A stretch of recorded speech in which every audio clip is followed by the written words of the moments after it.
Welcome back to our channel. So in today's session we'll discuss about the introduction to SQL.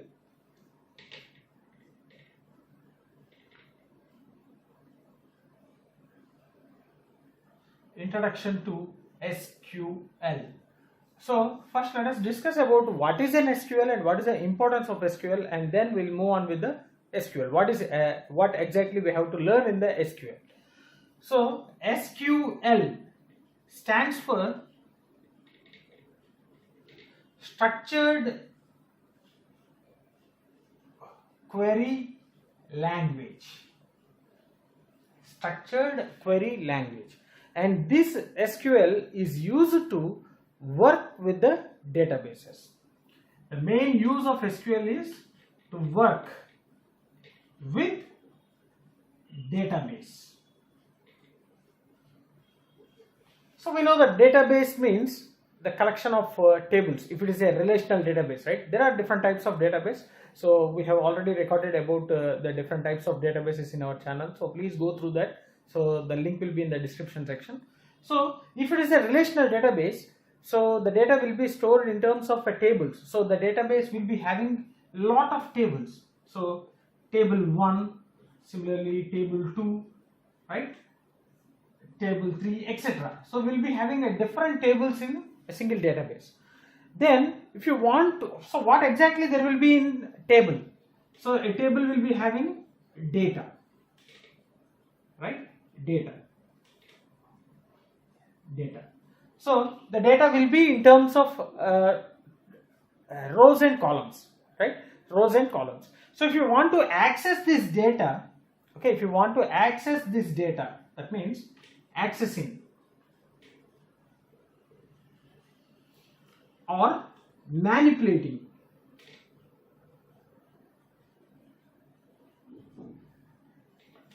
on data. So we need a language called structured query language. So this query language is used to access or manipulate the data which is available in the database. Right? So accessing means reading. Manipulation means adding or removing. Both we can call it as a manipulations, right? So everything will be done with the help of this query. So without using the SQL, you can't access or manipulate the data available in the database. Then, so in order to execute this SQL, we are going to use a different DBMS tools. Different DBMS tools, right? So those DBMS tools, so MySQL, SQL Server, Oracle, so etc. are all the different DBMS tools. So whatever the tool we are using, the SQL is a common language which is used to access or manipulate the data from the tables which are available in the database, right? So here the query means commands. The query means commands. So with the help of commands, we are going to access the data. Accessing means reading or writing. So usually we call them as CRUD operations. We'll call it as a CRUD operations. So all the CRUD operations can be done with the help of this query. So CRUD operations means create, so creating the database, creating the tables, read, so accessing the data, update, so we can update the data, delete, so we can delete the data from the table. So usually these we call it as a CRUD operations. So create, read, update and delete. Now what can we do with the help of this SQL? So we are saying the accessing and a manipulation. So a little bit elaborate this term. I will little bit elaborate this term. So we can create a database So everything will be done with the help of a commands. Okay, SQL commands. We call them as a SQL commands. Next, create table. So inside the database we can create the tables. Alter database. So if you want to change the structure of a database, then also we can use the alter. Alter table. Altering the table, that means updating the table.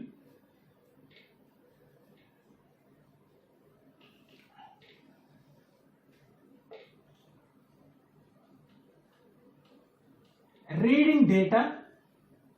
So reading the data from the tables.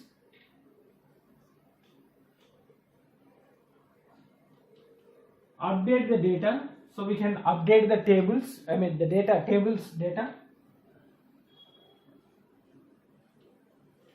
Delete database. So we can also delete the database.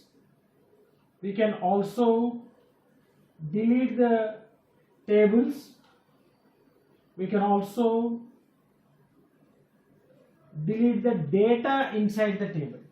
Data inside the table, right? So all these operations can be done using SQL commands. SQL commands. So for every operation we have to write some query. Query means a command. Okay, so here the commands are divided into different categories. So that we have already discussed in the previous session, like DBMS languages. Now once again I will revise that one. So now these SQL commands are categorized into different ways. So let us see that commands. What are the different commands, and from the next sessions I will elaborate each and every command. I will explain each and every command by executing in the DBMS tool. We will use a SQL server, so which is a free source. So we will execute each and every command in the SQL server, MySQL, right? So here SQL commands are divided into different categories. So let us take the categories. So one is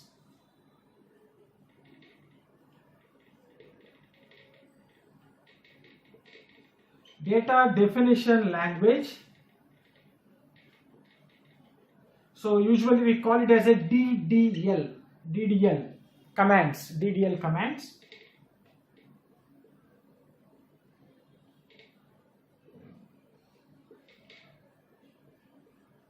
Data manipulation language. So usually we call it as a DML commands.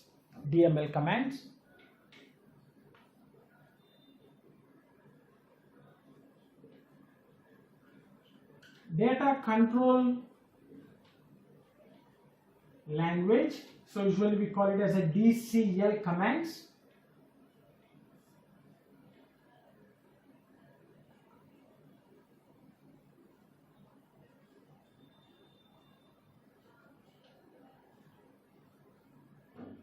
So the next one is transaction control language, which we call it as a TCL. So all the SQL commands are categorized into four ways. One is a data definition language, data manipulation, data control, and data transaction control, right? So usually we call all these as a different DBMS languages. So here data definition means which updates the table, okay, which updates the table structure. So the commands will be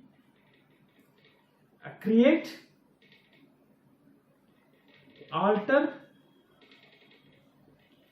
drop.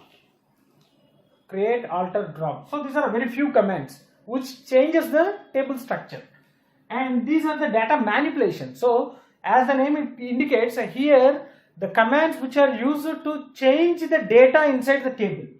So selection, in order to read the data. Updation, we can update the existing data. Insertion, we can insert the data, deletion, we can also delete the data, and also here there is one more command called truncate, right? And these are the few commands which comes under the data manipulation language, data control language. So grant and revoke, that means, so the database administrator will give the permissions or privileges to the users, right? So granting the services to the user and taking back the permissions from the user is a revoke. So this comes under the data control, right? And transaction control, commit,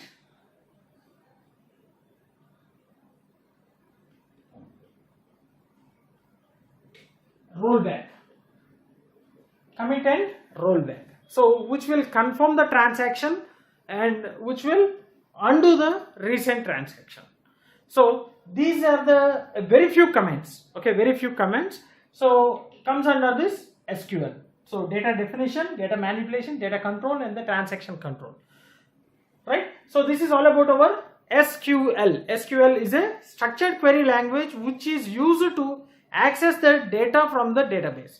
So whatever the database management tool you are using, either Oracle or MySQL or SQL Server, so the data can be accessed from the database by using only the structured query language, where query is nothing but a command, right? So these commands are divided in these categories. So let us stop here, and in the next session we'll see all these commands one by one. So what is the syntax and how we can create the database, how we can create the tables, how we can read the data from the tables, how can we update the tables. So each and every command I will demonstrate in the MySQL, right? So let's stop here, and this is all about the introduction to structured query language. Data types in SQL. So in the previous session we have started the SQL, so that is a structured query language. So there we have seen the introduction.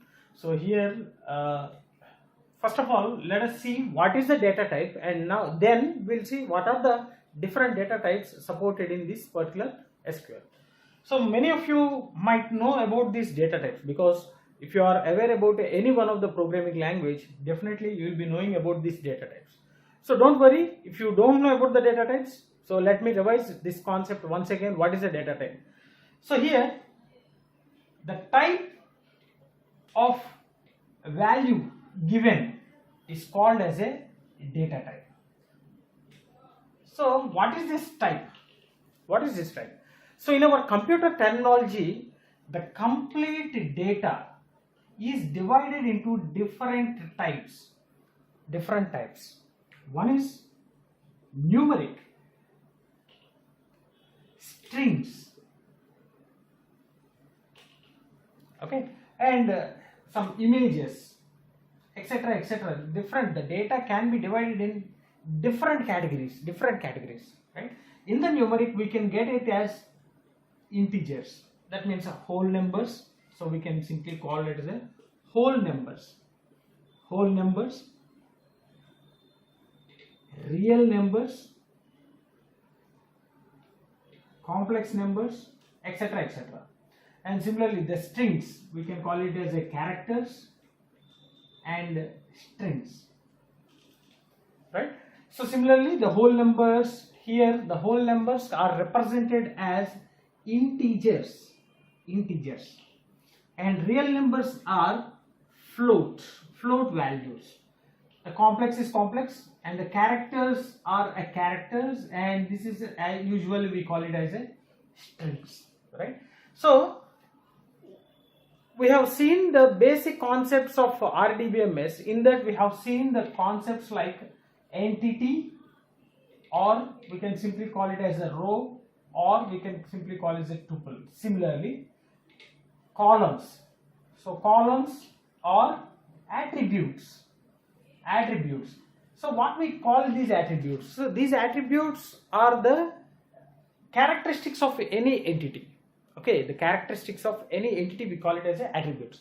So definitely these attributes holds some values, and we have to define the attributes with this particular data types. Okay, so every value will be having the type, which type of data. For example, if you want to store the student table, so we need to give the attributes like student ID, student name, student percentage. So let us take only these three. So if you take the student ID, so it is just like 101, 102, etc., etc. Names, some A, B, C or D, E, F, etc., etc. And percentage, 75.3, 85.9, etc., etc. So you can see all these are whole numbers. So this should be implemented by using integer. So we have to represent it as an integer. That means SID is an attribute which holds the numbers. What is this numbers type? It's an integer. So integer. Similarly, yes name. So this is a group of characters. We call it as a strings. And percentage. So these are float values, real numbers, right? So this will be represented as float, right? So the data type is a type of a value which is stored in an attribute or a variable, whatever it may be. So now what are the different data types that are supported in SQL? Let us see. So hope you got an idea about what is the data type, right? So similar to our programming language concepts, so here also we are going to use the attributes, and definitely while creating the table itself, we have to define the attribute and we have to declare that attribute with the particular data type, corresponding data type, right? So corresponding data type means the type of value which is being stored in the attribute. Now what are the different data types? So data types in SQL. So the first one is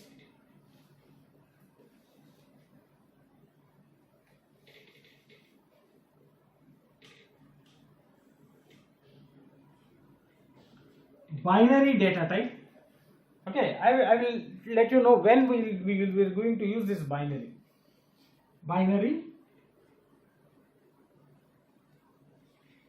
Yes, numeric,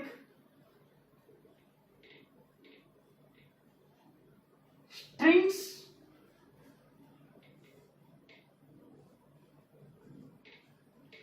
date and time. Binary, numeric, strings and date and time. And this binary is used to store the images in a database. So similar to the values, we can also store the images, right? So in order to store the images, the data type is a binary. Okay, and coming to the numeric, again it is divided into two types. One is approximate, another one is exact. That means approximate numeric data type, exact numeric data type. Approximate means again it was divided into real data types and float data types. That means which are having some decimal points. Okay, the attribute which will hold the value which consists of some decimal points, then those attributes should be declared by using real or a float. So what is the difference between real and a float? So one major difference is the range of values. So real will support up to one range and float will support up to one range, right? So exact, again coming to this exact, the first one is bit, either 0 or 1. Next one, tiny int. Similar to our real and float, there are different data types related to this exact which are differentiated with the range of values that can support, right? So tiny int, small int,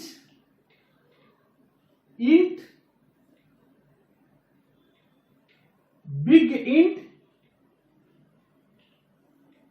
decimal, right? So all these comes under the exact numeric, right? So all are integers, all are whole numbers, but what is the difference means the range. So bits are nothing but a 0 or 1. Tiny int means to store very less number of values, that means the range is very less. And small int is also to store the normal values, that means the small values which are greater than tiny int but less than integer. Similarly big int, which can store more number of values, decimal, right? So the main difference among all these things is the range that can support. And strings again divided into character, varchar, text. So here the difference, character, varchar and text. Here also the difference is a range of characters, but one difference is character means it will store the fixed size of variable. That means once you fixed the variable size, it can't be modified. Okay, but if you are using this varchar, so we can modify the size of the data type also. So we have to mention the size. That means how many characters that particular attribute can hold should be mentioned here.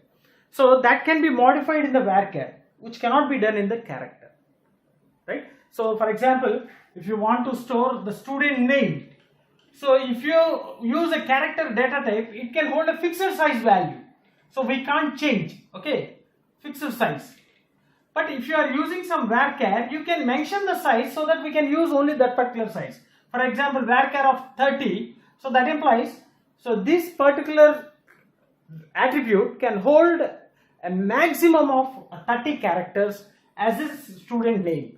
So if the user wants to give the name which is greater than 30, that will not be accepted. Okay, so that's the major difference between the character and the varchar. So text is also similar to varchar, and here the character means both the alpha and numeric. Alpha, numeric. Okay, for example, if you want to store some PAN number, so we know that a PAN number will be having the alphanumeric variables, alphanumeric characters. Okay, it is a combination of digits and alphabets. So if you want to use a PAN as an attribute, so you have to declare this PAN as varchar, so that it will accept both the alphabets and the numerical values, right? And the last one is a date and a time. So in order to store the date as well as the time, as well as a date and time. So here again it is classified into 3 categories. So one is a date, another one is a time, another one is a date, time. Date, time. So date means it will accept the 4-digit year, 4-digit month, 2-digit month and 2-digit day. Okay, and the time will be hours, minutes, seconds. And coming to this date time, it will accept the 4-digit year, 2-digit month, 2-digit date, 2-digit hours, 2-digit minutes and 2-digit seconds. Right? So this is the data type, date, time and date time. So these are all the different data types available in SQL. Okay, don't get confused. This is an SQL. So here, where we are using this SQL? The question is where we are using this SQL. So this SQL will be used in any one of the DBMS tool. Okay, so hope you understood. So SQL will be used in any one of the DBMS tool. What is the DBMS tool? So we say that DBMS tool means Oracle, SQL Server, MySQL. So all these are the different database tools. So we are going to use this SQL in one among the DBMS tool. So this DBMS tools doesn't support all the data types. Okay, so these data types will be different in different DBMS tools. Now let me say the common data types which can be used in all the DBMS tools. So the common data types are float. So if you want to store the attribute value as a real number, that means a number with a decimal value, so use a float. So this is accepted in all the DBMS tools. Next, integer can be used as integer or number. So this is a common data type which can be supported in all the DBMS tools.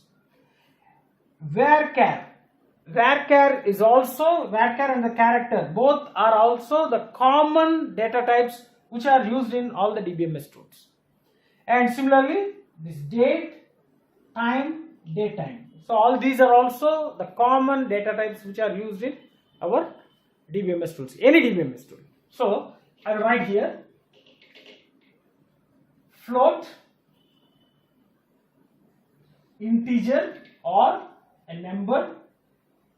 So here also we can restrict the number of digits. Okay. Next, character, varchar of size. So here we have to mention the size. Date, time, date time. So these are the common data types which can be supported by any DBMS tools, right? But here you can observe the exact numeric data type will be having a lot of variations. So this is just because of size of the variable. I mean the size it supports. Okay. Similarly, the float and real also. Right. So hope you understood about the data types. I think you got an idea of what is the data type and what are the different data types supported in the SQL, and what are the common data types which are being supported by all the DBMS tools, the common data types. So float, integer, variable, character, date, time and datetime. So in our further sessions we are going to use these data types. So while creating a table, we are supposed to give the attributes, and those attributes should be defined with the help of a corresponding data types. So there we are going to use these data types while creating the table. So based upon this one, we have to fill the data, we have to give the value to the attribute. So if any value which violates this data type, automatically it will not be accepted to the attribute. Right? So hope you understood the data types supported in SQL and the common data types which are supported by all the DBMS tools. So create command in SQL. So first of all, we'll start with the DDL command. So DDL commands. So DDL commands, we have discussed about these things in the previous sessions, which is nothing but a definition, which gives the definition, right? So one is a create, drop, truncate, etc., etc. All these will be the data definition language commands. So in that we will see the create command. So what is the syntax for create command? So in order to use these SQL commands, we require one DBMS tool. So we will select MySQL as a DBMS tool to execute the queries. So why? Because why to select this MySQL means it's an open source, right? So we can also select the Oracle or SQL Server, etc., right? So I will choose this MySQL as a DBMS tool to execute the SQL queries. Right. So how to download this MySQL and how to install this MySQL in our system, I have recorded the session and I will post the link in the description section. You just follow that and you can download and install the MySQL, and then you can execute these queries. Now, so if you want to execute this SQL command, so first of all we have to create the database. The first step, we need to create a database. So inside the database we have to create tables. Right? So all these tables will be stored in this particular database. Okay, and this DBMS tool, this MySQL, will be having a lot of databases, and inside this databases will be having a lot of tables. So first we have to create a database, and then we have to create the table into this particular database. Now, first of all, let us see the syntax for creating the database. Okay, so here MySQL, we have chosen the DBMS tool as a MySQL. It will comes under the two different variations. One is a GUI, graphical user interface, and the command line interface. So what is the difference? What is the difference? So here everything, all the queries, you need not write the queries. You can simply use a selections, okay, mouse selections and mouse moves to execute the queries. So the query will be automatically generated, right? But in the command line, you have to write down the query. So we will use this command line because we have to practice the SQL commands by writing the queries. So that's why we'll go with the command line. I will show everything in the system, don't worry about that. So first of all, let us see how to create a database. How to create a database. So if you log into the MySQL command line, you will get a SQL prompt. You will get a SQL prompt, and here you need to write down the queries. So in order to create the database,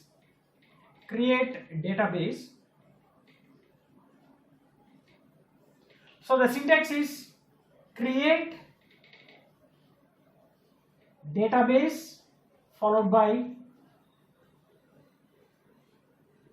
database name. So whatever the name you are going to give, so that will be given here, right? Database name. So one database will be created in this particular MySQL with a given name, And one thing, just remember, every query will be terminated with a semicolon. So that's the most important thing. Every query, so which you are going to write in this SQL prompt, will be terminated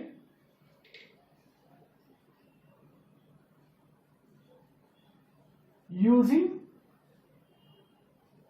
semicolon. So after end of the query, you have to place the semicolon. So if you are not placing the semicolon, if you press enter, automatically the query will be continued with the next line. So here the query can be written in a multiple lines.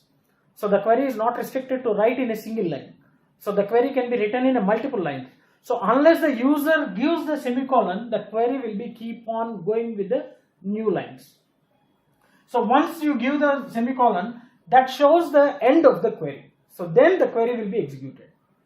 So I will show everything in the command line of MySQL. Okay. So the syntax for creating the database is create a database name and semicolon. So if you want to check how many databases and what are the databases available in this particular MySQL, the command. So the next one is displaying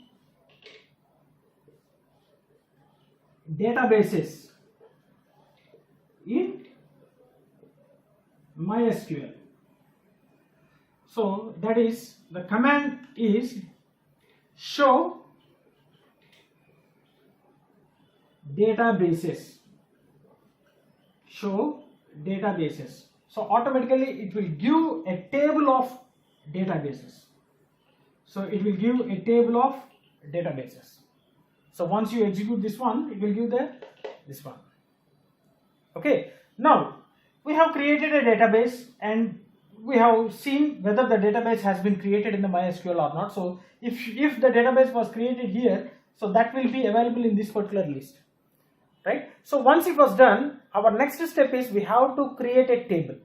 So in order to create a table, that table should be created in a particular database. So first we have to enter into the database, and in that particular database we have to write down the tables. I mean, we have to create the tables and we can execute the queries. So how to enter into the particular database? So see, I will show you. So it will show the result here with a list of databases. So entering into database.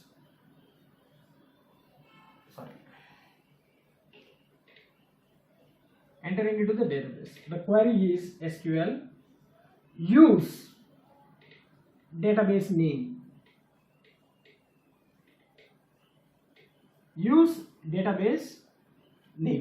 So automatically we will be entering into that particular database. Now after this one, we'll get a command that database changed. We'll get the statement simply here the database changed. So if you got this statement, that implies we are entering into that particular database and we are going to use this particular database. So in that particular database we are going to write the tables. So whatever the tables we are creating, that will be saved in this particular database. Okay, whatever the database given here. So once you enter into this particular database, now we have to create a table. So whatever the tables we are going to create, everything will be in this particular database name. So next step, how to create a table. How to create a table.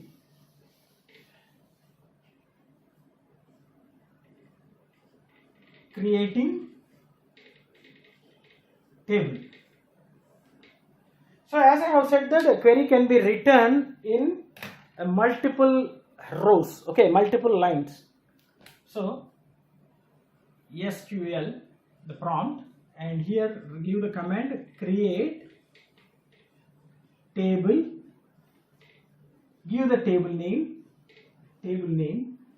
and open the parenthesis, and in the table we know that there will be a columns and rows. So we have to give the columns, that we call it as an attributes. So we have to define the attributes which should be available in this particular table with the corresponding data types. So based upon the value we are storing into the attribute, we have to define that particular attribute with the corresponding data types. So in the previous session we have seen the different data types, right? So here, see, if you press enter, automatically you will get one more line. Okay, and because here we have not given semicolon. If you have given semicolon, that will be treated as the end of the query. So if you are not giving any semicolon and press enter, automatically it will go with the new line. And here you can define attribute 1 and corresponding data type, comma, and again if you press enter, again it will move with the next line. Attribute 2 and data type, and if you press enter, third line.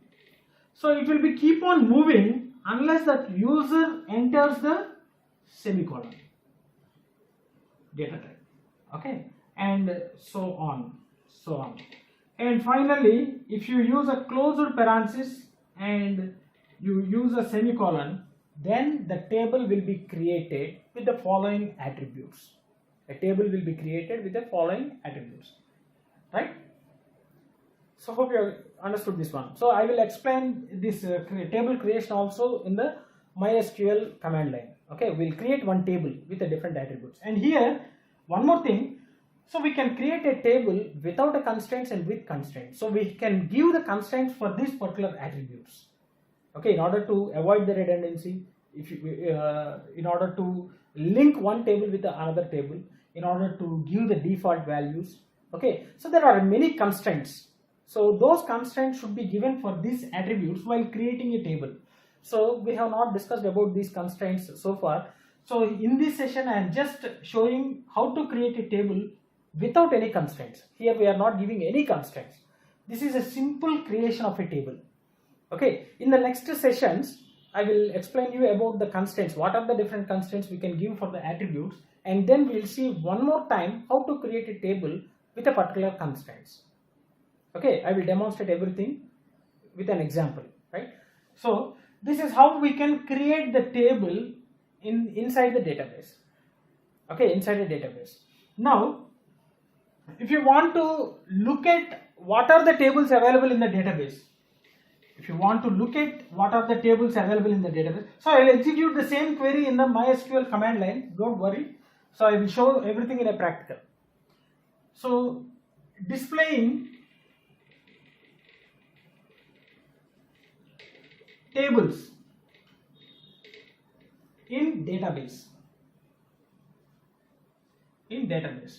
So the query is similar to our databases. Here also we can use show tables. So show tables. Okay, show tables will give a list of tables which are available in that particular database. It will give a complete list. Okay, the query syntax will be small difference. There will be a light difference with the different DBMS tools. So if you are using some Oracle, the syntax will be select star from tab. So this is the syntax to list out all the tables of particular database. Okay, the syntax will be a slight difference. So we are using a MySQL. In this MySQL, so this is a syntax to create or to list out all the tables available in the database. So let us see everything, the execution of each and every syntax. That means how to create a table, how to create a database, how to use the database, how to show the databases, and how to show the tables in the MySQL command line prompt. So let us move on to the system and let us see the execution of all these queries. So let's move on to the MySQL. Hello friends. So just now we have seen the create command in SQL, right? So now we'll see the implementation part. So how we can execute the query create. So in this session we have seen how to create a database and how to create a table without constraints. Okay, so after this session, from the next session we'll see how to create a table with a constraint, right? So let us see. First, here I'm using the DBMS tool MySQL to execute the queries, right? So in the previous sessions already have recorded how to download and install the MySQL. So I will post the link in the description section, so you can just follow that and you can install the MySQL. So I have chosen this MySQL. You can use a Oracle, SQL Server, etc., etc. So why I have preferred this MySQL means it's an open source, so you need not pay anything. So it will be available in the internet. So you can download and install and you can execute all the queries. And MySQL will be coming in two interfaces. I mean two different interfaces. One is a graphical user and the command line. So we will execute the queries in the command line, because if you use the user interface, graphical user interface, so you did not execute the query directly by using the mouse moves and clicks. You can directly create a table and you can execute the queries. But if you want to learn the queries, SQL queries, so my suggestion is work with the command line interface. So you will be getting these two icons. You can see MySQL workbench and MySQL command line. So here you will be getting MySQL folder. So I will show you. See, MySQL folder. In this MySQL you will be finding all these options. So one is the command line and MySQL workbench. So use a MySQL command line. So I have already taken. So it will prompt for the password. Just give the password. So here we'll get the prompt. Okay. So the first one, if you want to clear the screen, use the command system CLS. So it will clear the screen. Now, as we have discussed it just now, before creating the tables, first we have to create a database. So if you want to create a database in MySQL, simply use create a database name. Okay, create database name. So I'll give the database name as YouTube. Okay, semicolon, it will end the query. So execute. You will getting the command like a query OK, one row affected. Now if you want to look at the databases which are available in our MySQL, use the command show databases. So these are all the databases available in MySQL. Okay, these are all the databases available in MySQL. So here we have created the database YouTube, so you can find the name here itself. Okay, and also now we have to create a table inside this database. So first of all, we have to select the database in which we want to create a table, and then we have to enter into that particular database, and then there we have to create a table. If you want to enter into a particular database which we want to select, use a command use the database name. So you will get the statement database changed. Now we are in a YouTube database. Now whatever the tables we are going to create, everything will be saved in this particular YouTube. So in order to get the details of the tables available in this particular database, use the command show tables. So you can see empty set. That means there are no tables. Till now there are no tables, right? So first we'll create a table student, okay, without any constraints. So actually we have to create a table with a multiple constraints. So we'll see what are the constraints we can see in the next session, and again we'll see the same command, that means how to create a table using those constraints. But now in this session we'll see how to create a table without the constraints. So the syntax is create a table student, and you can give the query in a multiple lines. We can write the query in a multiple lines, and here the semicolon is a termination of a query, and until the user gives the semicolon, the query will be continuously keeps on moving. So just give enter, give the attribute. So what is the first attribute? Student ID, and give the corresponding data type. What is the student ID data type? That means the value which holds the student ID is an integer. So declare this one with a integer, comma. The second attribute is the student name. The student name will be the character, so the data type can be varchar, and give the maximum size of the name it should accept. So the student name can have only the characters, 30 characters, okay, not more than 30 characters. And the third one, student branch. So which branch he or she belongs to. The student branch is also a character, so varchar of some 20. The length of the branch should be not more than 20. And the last one is a student percentage, which is of a real number, that is a float value. So float value, and close the parenthesis and use a semicolon so that the table will be created. So you can see the query, okay, 0 rows affected. So a table has been created now.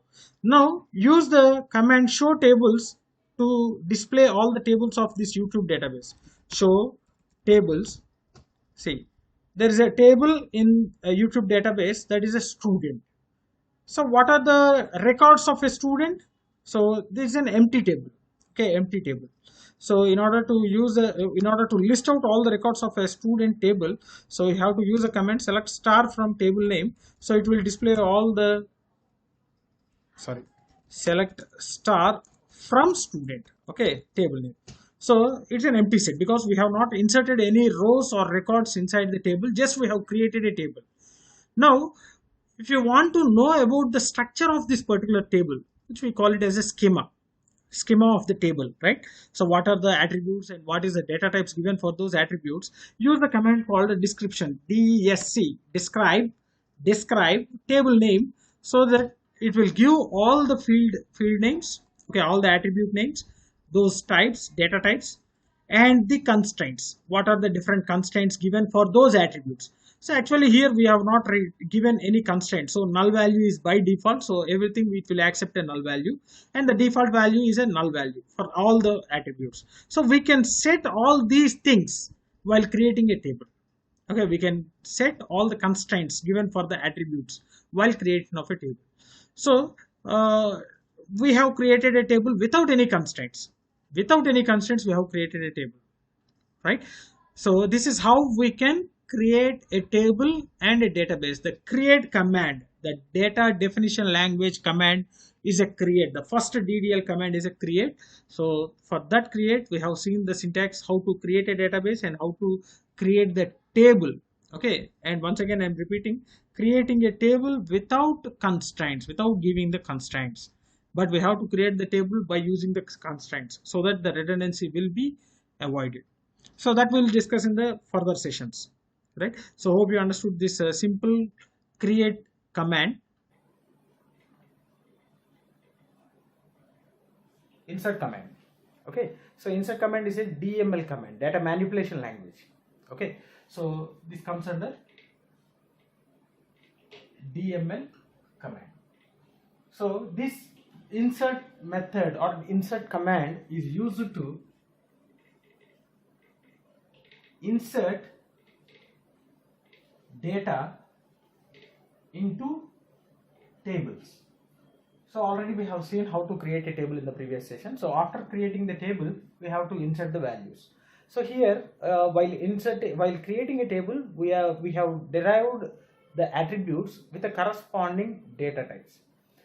So here we have to pass the values for all the attributes or limited attributes. So we'll see the syntax for all the things. So how can we insert a single row for all the attributes, and how can we insert a single row with a limited number of attributes, and how can we insert a multiple rows, okay, with more number of attributes with all the attribute values, and how can we insert multiple rows with a limited number of attributes, right? So first one, so let us see the syntax. So SQL, it's a prompt, okay. After the prompt, use a command called insert into table name,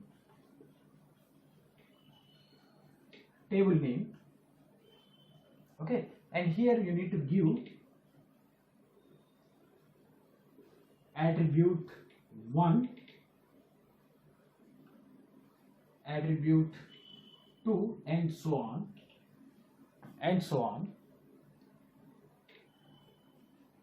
Values, the value for first attribute, see,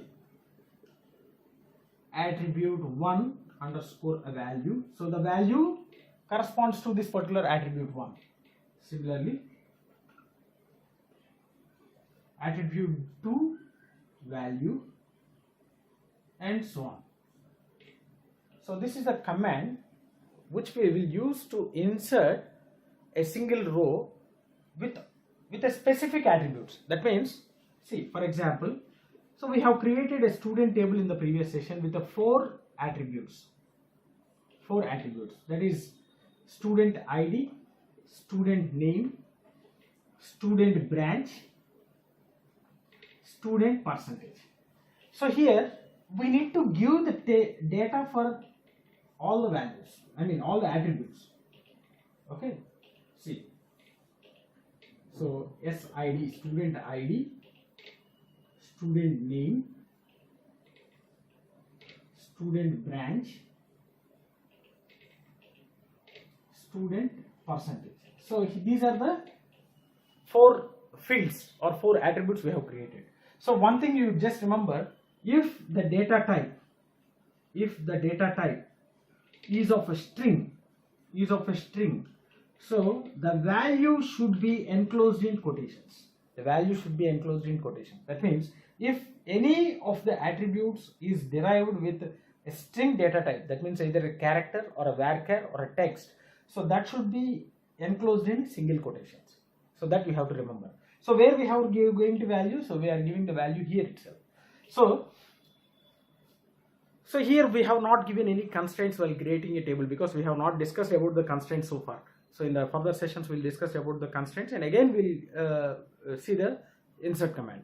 So we can give a partial values, that means a partial attributes, values for a partial attributes, not for all the attributes. That means if you want to give, you can give the values for only these 3, you can skip this one, or you can give the complete values, that means the values for all the 4 attributes, right? So this is the syntax, okay, this is the syntax to insert the values for, okay, a limited attributes, not for all the attributes. So you can also give all the attribute values, okay, but if you want to give only a few values for only a few attributes, you have to mention the attribute names and attribute values. See, example, I need to give this one. So SQL insert into student. So what we have done, we have to mention the attribute. So SID, name. I just want to pass only this one. So values 101 and Sundeep. So this is the thing I have executed. So Sundeep is a varchar. So we have to enclose in quotation, single quotation. So after executing this one, we'll get 101 Sundeep, and all these values will be null. By default it will be null. Okay, by default it will be a null without using any constraint. Okay, without using any constraint, the default value will be null. So we have not passed any value for these 2 attributes, branch and percentage, so they will be filled with a null. So if you want to fill all the 4 values, so you need not mention this one. Insert into table name values, give the value for all the attributes in the table. That means insert into student Okay, values, so 102, some Saradhi, some CSC, 95. So here you can see the table consists of 4 attributes and we are giving all the 4 values here. Okay, we will not get any error. So if you want to give only the 3 values with this syntax, this will return an error because the student is having a 4 columns or 4 attributes, but we are passing only the 3 values. So if you don't want to get this type of error, you have to mention the attribute names here, so for which we are passing the values. Okay, if you are not specifying any attribute names here, so you need to pass the value for all the attributes. So 95. So this will enter the values 102 Saradhi and branch CSC and percentage 95. So this is the syntax to insert the elements, all the elements into a table. Okay, all the values for all the attributes. And what is the syntax for inserting a multiple rows at a time? So this will insert only one row at a time. So how to insert a multiple rows at a time? So simply you can see this one, and again without executing the query, without terminating the query, use a comma and again give the second row at values. Attribute 1 value, attribute 2 value, and so on. Okay, and comma, use a third one. So that implies the 2 rows will be inserted into the table. So let us see. Instead of terminating this query, comma, so let us change this one, 103,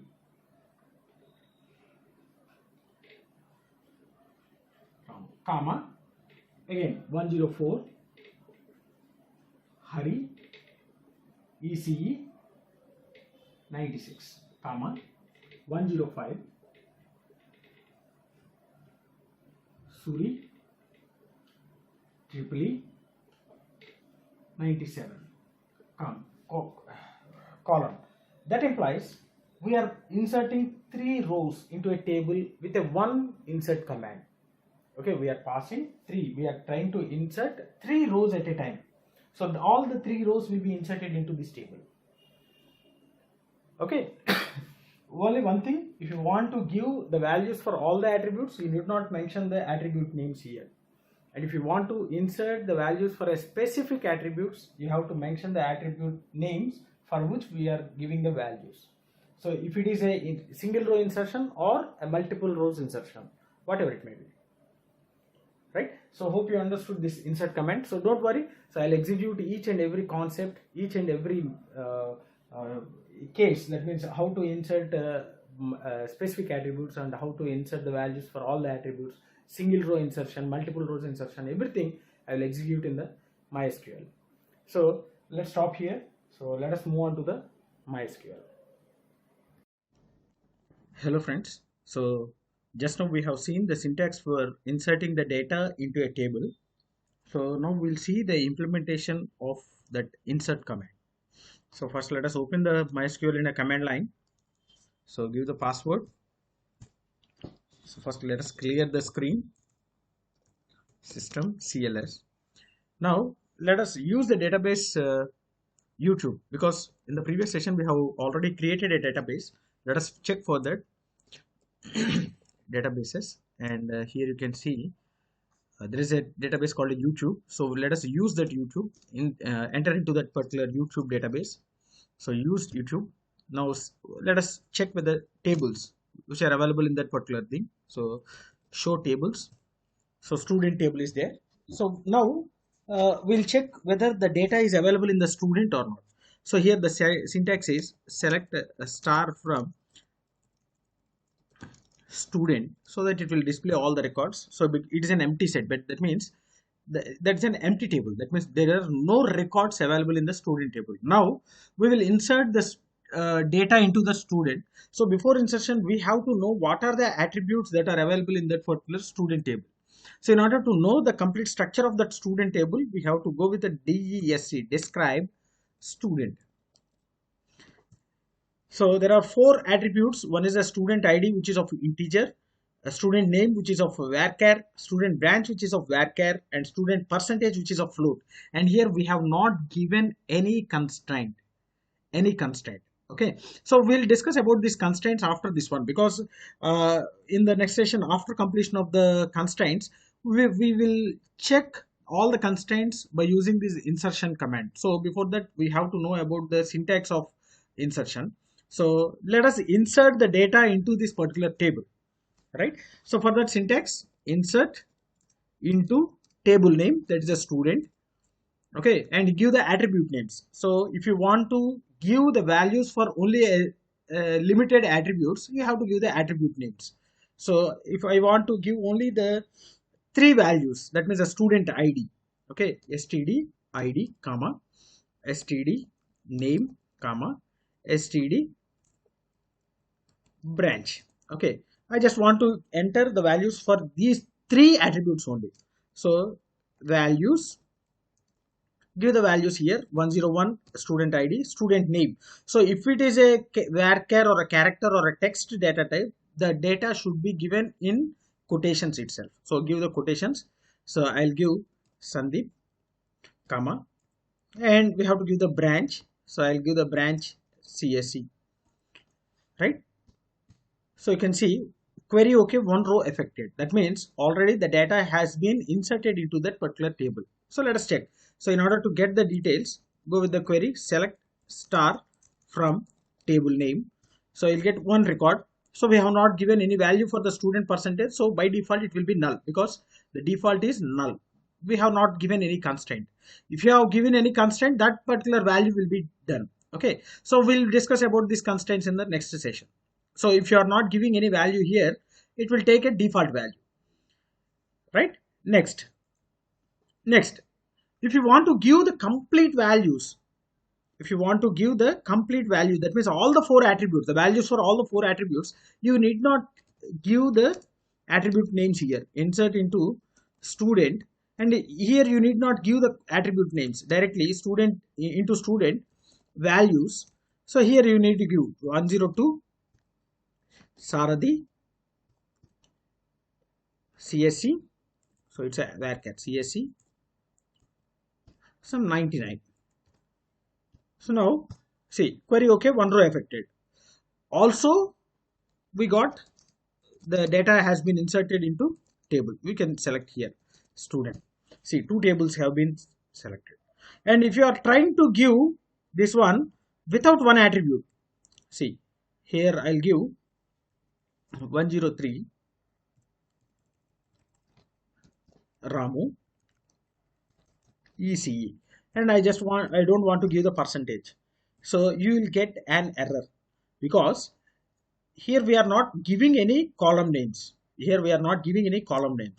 So if you are not giving any columns names, you have to pass the values for all the columns. Here we are having four columns. So if you are not specifying the column names, so we have to specify all the four values for these four columns.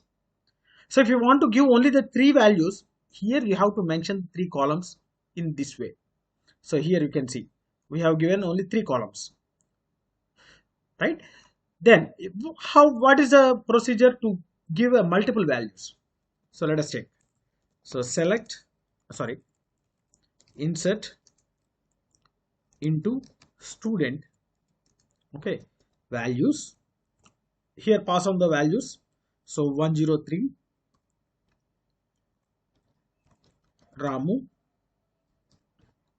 ECE 96. Okay, and comma, give one more value. So 104 some Suresh triple 93.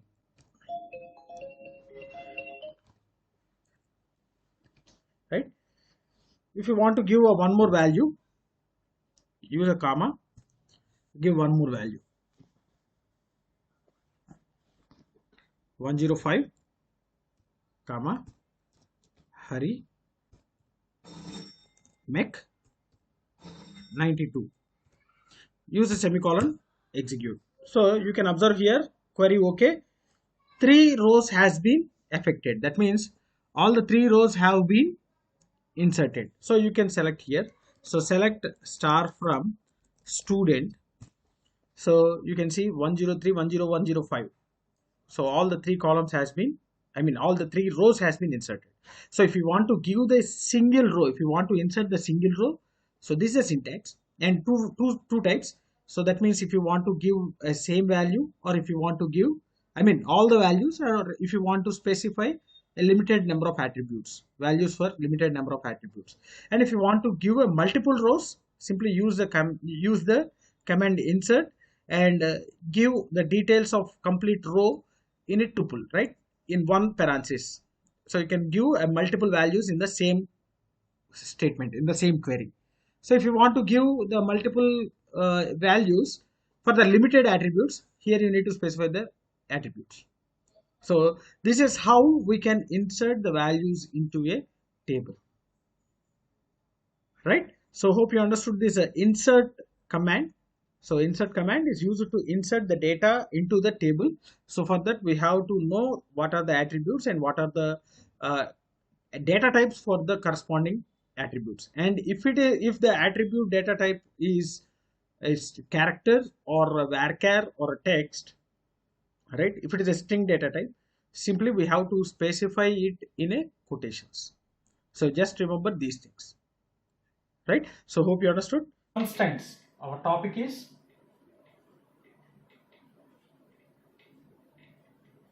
constraints. So what are these constraints, right? So generally these constraints are given for the attributes while creating a table, right? So constraints are nothing but some rules. While creating a table, we have to give some rules for the attributes, okay, while inserting the data, while accepting the data. So what are those constraints? The common constraints. So let us discuss about the primary key. What is a primary key? Not null,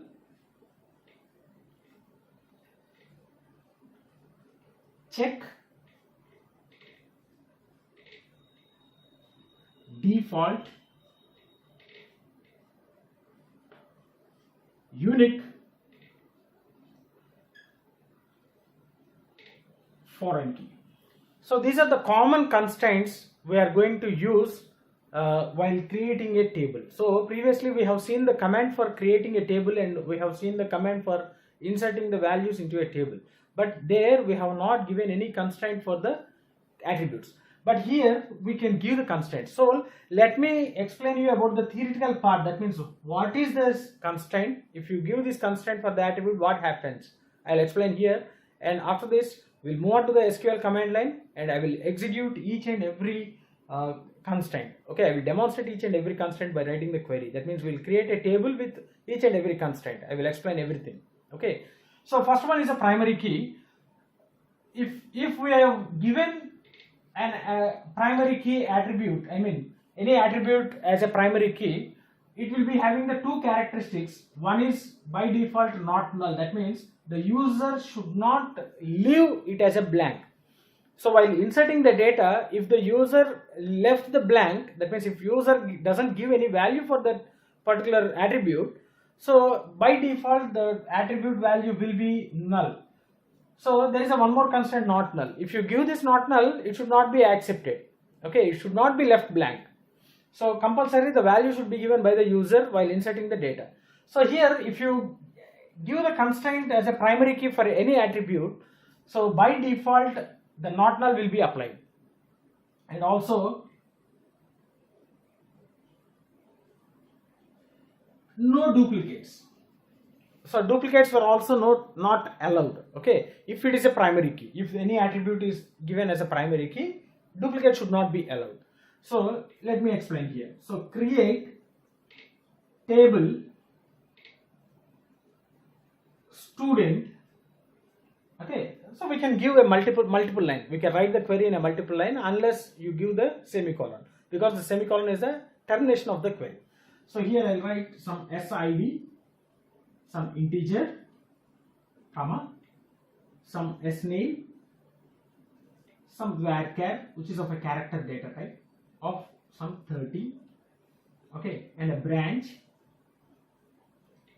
of a varchar of 20, percentage as a float, and here you need to write the primary key, that means a constraint. After declaring all the attributes, then we can write the constraint a primary key. So which one we want to give, which attribute we need to give the primary key in a parenthesis, so SID. So this will create a table student with the 4 attributes SID, name, branch and percentage, and this SID will be treated as a primary key which should not be kept null and which should not accept the duplicates. So I'll execute this query and I will show you. Okay, so after creating a table, I will execute that one, and also I will try to insert the values with the duplicates as well as with the null values. I will show everything. Okay, all the cases we'll see. So this is how we can give the constraint primary key. And coming to the not null, so if you specify any attribute with a not null constraint, that implies so it should not be kept blank. So while inserting the data, we have to give a value for that particular attribute. And while creating a table here, so for which attribute we want to give a not null, that should be given after declaring the variable. So here SID integer, SName varchar, branch varchar, percentage float, here I'll give a not null. Here I'll give a not null. So if I give a not null, that implies this not null constraint is given for the percentage. So percentage should not be kept blank for all the students, any student. Okay, we have to give a value for the percentage for the student. It should not be null. It should not be, the default value is not null. Okay, we have to pass the value. We have to pass the value. We have to give the value. We have to insert the value. Right? So that is the not null constraint. And check. The name itself indicates check means before taking the data from the insert command, before inserting the data from the insert command, it will check the condition which we are giving, and if the condition is true, then only it will be accepted. The data will be accepted into the table. For example, let us take one more attribute, that is the age which is of integer. Okay, after that we need to write the conditions. So constraint, sorry, not condition, constraints. So I will write the constraint a primary key which is of a SID, and then we can use a check constraint, check age greater than 18. So if I execute this one, so it will create a table with attributes student ID, student name, branch, percentage, age, all the 5 attributes will be created. Okay, and in that the primary key is set for the SID, and not null is set for the percentage, and check age greater than 18. So while inserting the data, if you give the value for the age which is less than 18, it will not be accepted. Okay, while inserting the data, so we have to insert the age value which is a greater than 18, then only it will be accepted, and that data only will be inserted into the table. If the age is less than 18, the data will not be inserted into the table. That means before insertion it will check this condition.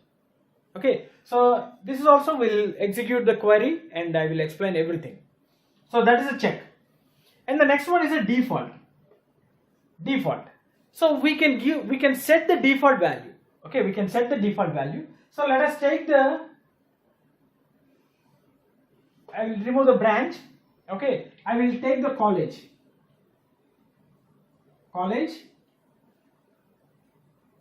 varchar of 20, and here I can set the default college. Okay, so here only we can write a default quotations.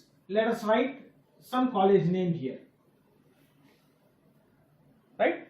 While declaring the attribute itself, we can write the default value. So default value will be this one, and unless, if you are not giving any value for the college, by default it will be taken as a BEC. If you are giving any value for the college, that value will be taken as a consideration. That will be, this BEC will be replaced with the given value.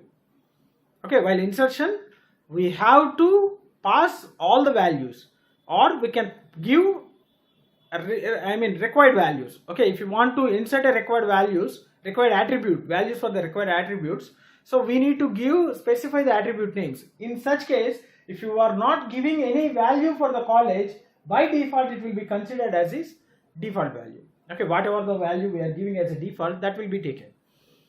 Right? So if you give any value for the college, this default value will be replaced with the given value.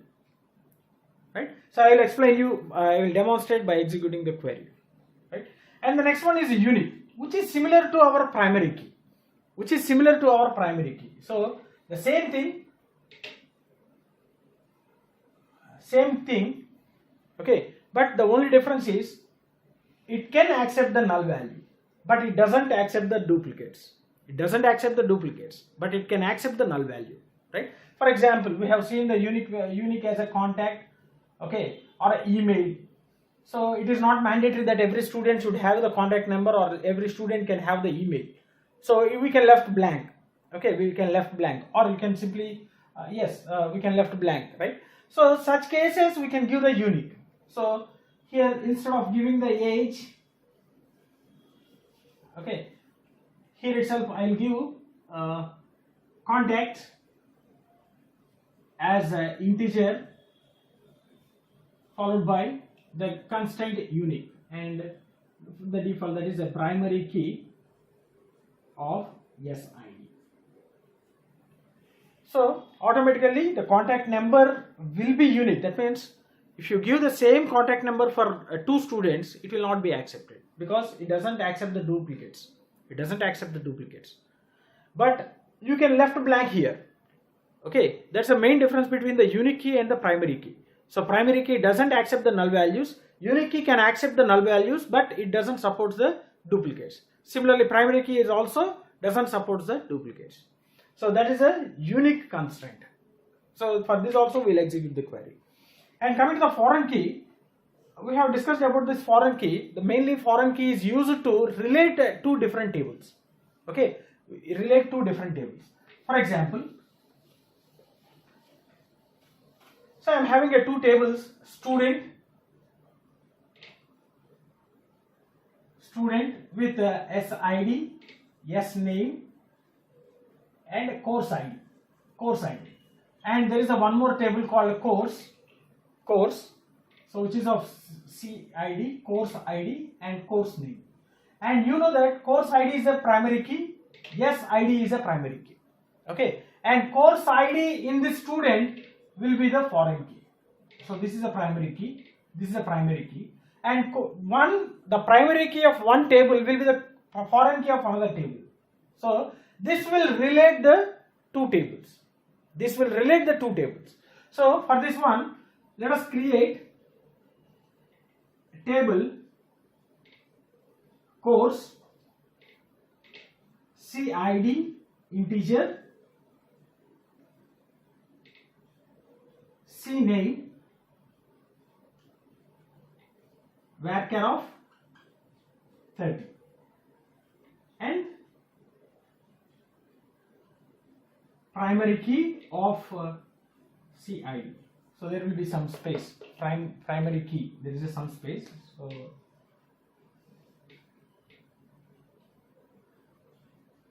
right, primary key, and this will create a course ID. And then while creating the student ID, so create table student. So how many fields we have to create? 3 fields. So SID with the integer,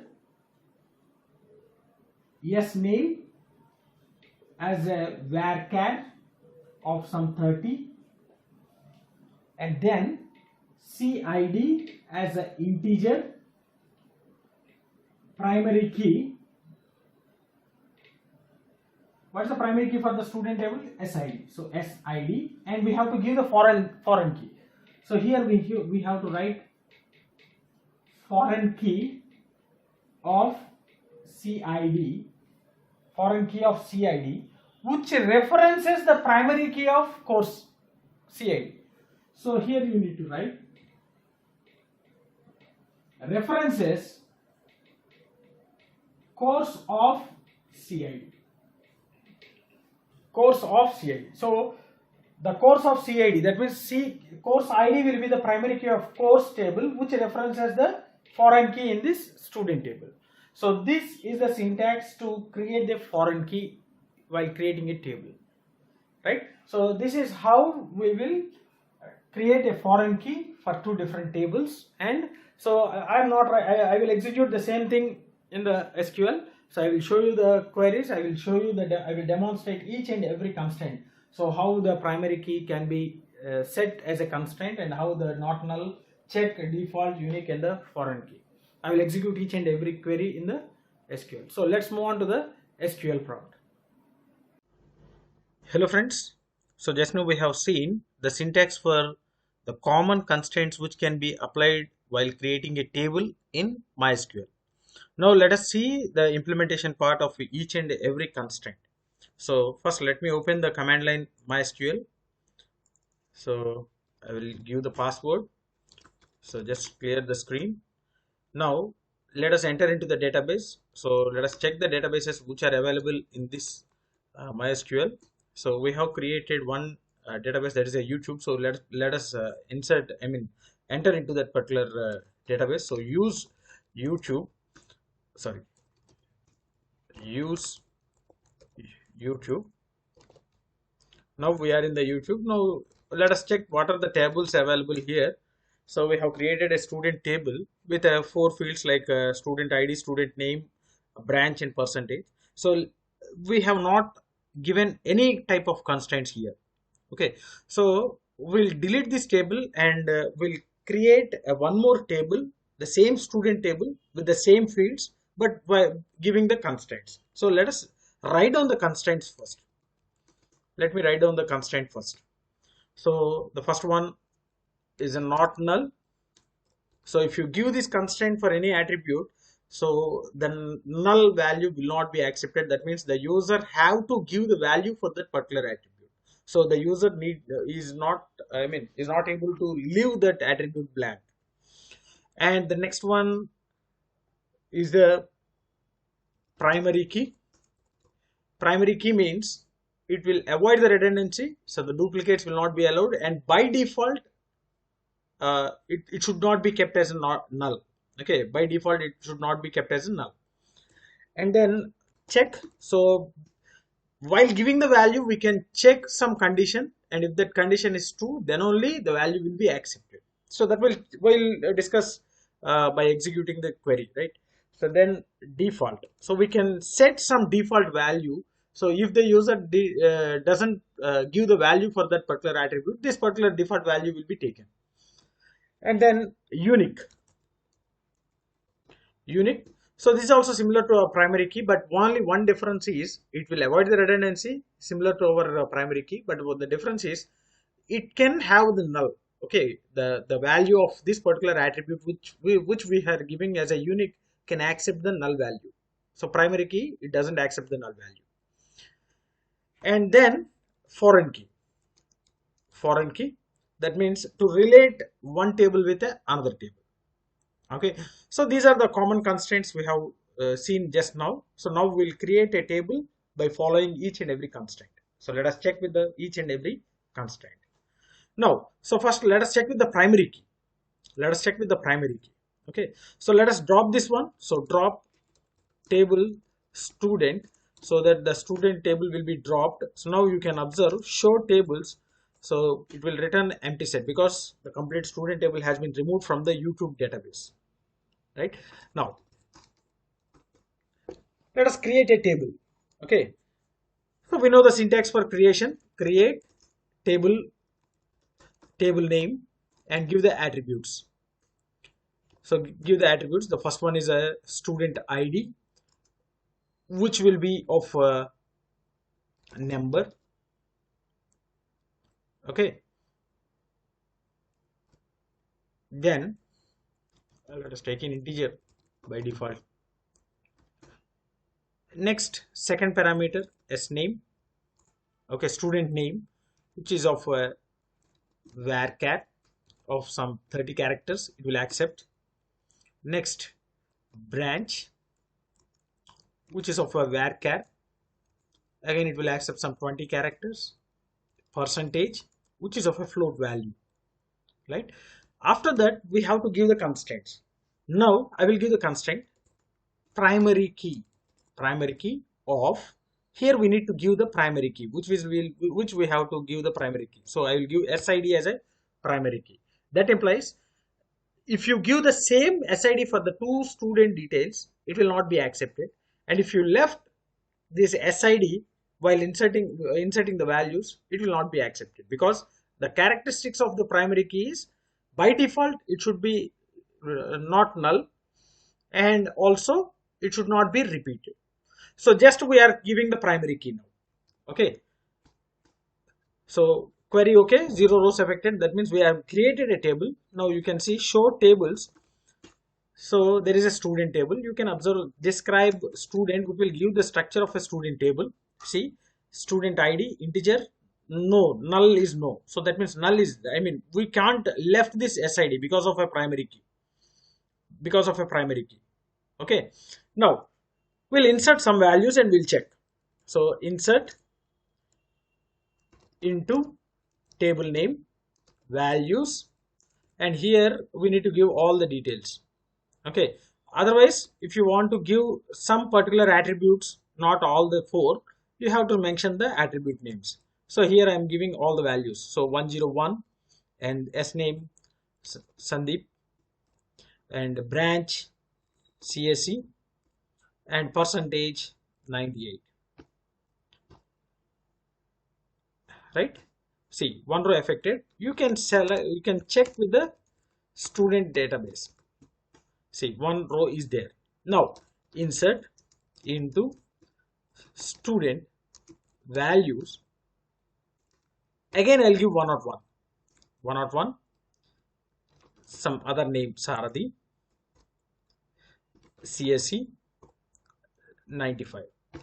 So we should get an error, because here the SID is a primary key. It should not accept the redundancy. That means the duplicate values. Here the first row, the student ID is 101, and the second row we are just inserting the second row, and we are giving the same 101 as a student ID. So if you execute duplicate entry 101 for key student dot primary, that means the primary key we have given SID as a primary key, so it should not accept the duplicate values for that particular attribute. Okay, it should have only the unique values. So while insertion itself, we are getting an error. Otherwise, so let us insert into student and give the attribute names like SID, SName, branch values. So 102, some Saradhi, and the branch is some ECE. Execute. See, query okay, one row affected. So we have given only the 3 attributes.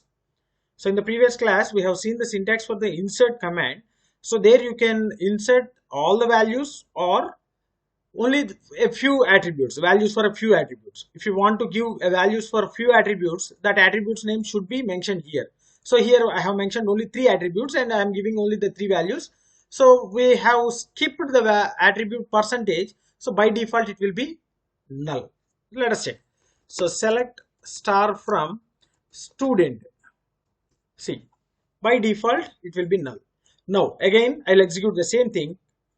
But here now, I just want to skip the SID. Okay. So I just want to skip the SID, SName, branch, and I'll give the percentage. So I'll so first I'll give the branch name, branch, and percentage, let it be 99. Execute. See, field SID doesn't have a default value. It doesn't have the default value. You can observe here. So no null. So it should not be kept null.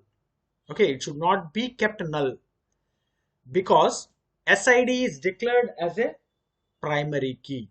So primary key characteristics are, one is redundancy, it should not accept the duplicate value. Second one is it should not be kept null. So for every row there should be a SID. Okay, not null, not null, right? So hope you understood the constraint primary key. Constraint primary key. I'll change the order here, right? Primary key. So except the primary key, we can give a null for all the things. See, once again, insert, I will tell you. So I'll just insert the SID. Okay, I'm not giving any value for all the remaining attributes. So 103, execute. You can observe query OK, one row affected, and you can see select the star from student, so that the third one is 103 and all the remaining values kept null, because we didn't give any constraint for these particular attributes. See, SID integer, varchar, percentage, and primary key. We have not given any constraint as in not null, not null. So it will accept a null value, right? So this is the primary key. Now let us drop the table and we'll check with the not a null. Okay, not null. So drop table student. So actually we need not drop the table. We can use the alter command to give the constraints, but there will be a little bit confusion. So I'll first let me explain you about all the constraints and then we'll see the alter commands. Okay, so we can add the constraints by using the alter. So that we'll discuss in the next one, right? For better understanding, I'm just I'm deleting the table and I'm creating a table with the multiple constraints. So drop table student. So it was dropped. Now you can observe show tables. So there will be no tables, empty set. Now again we'll create a table. Create table student.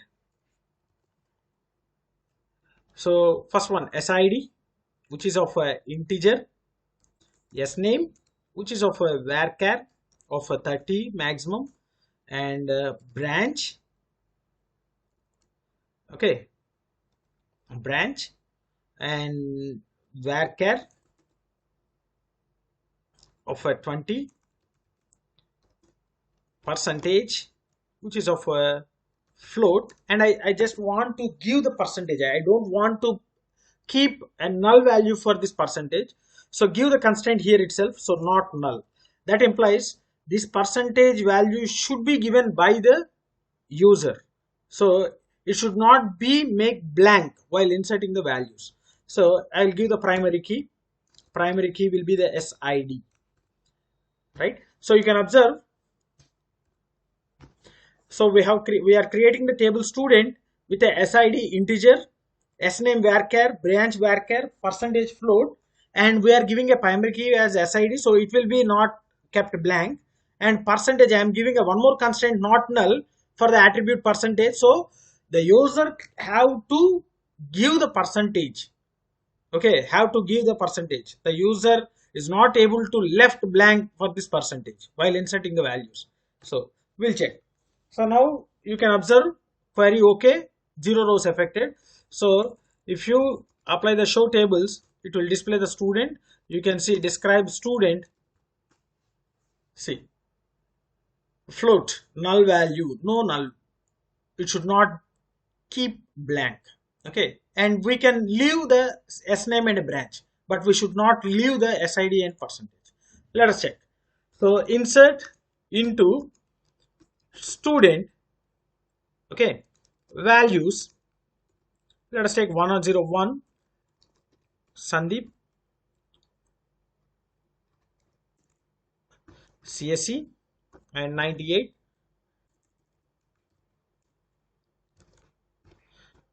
So query OK. Okay, now select star from student. You can get a complete details.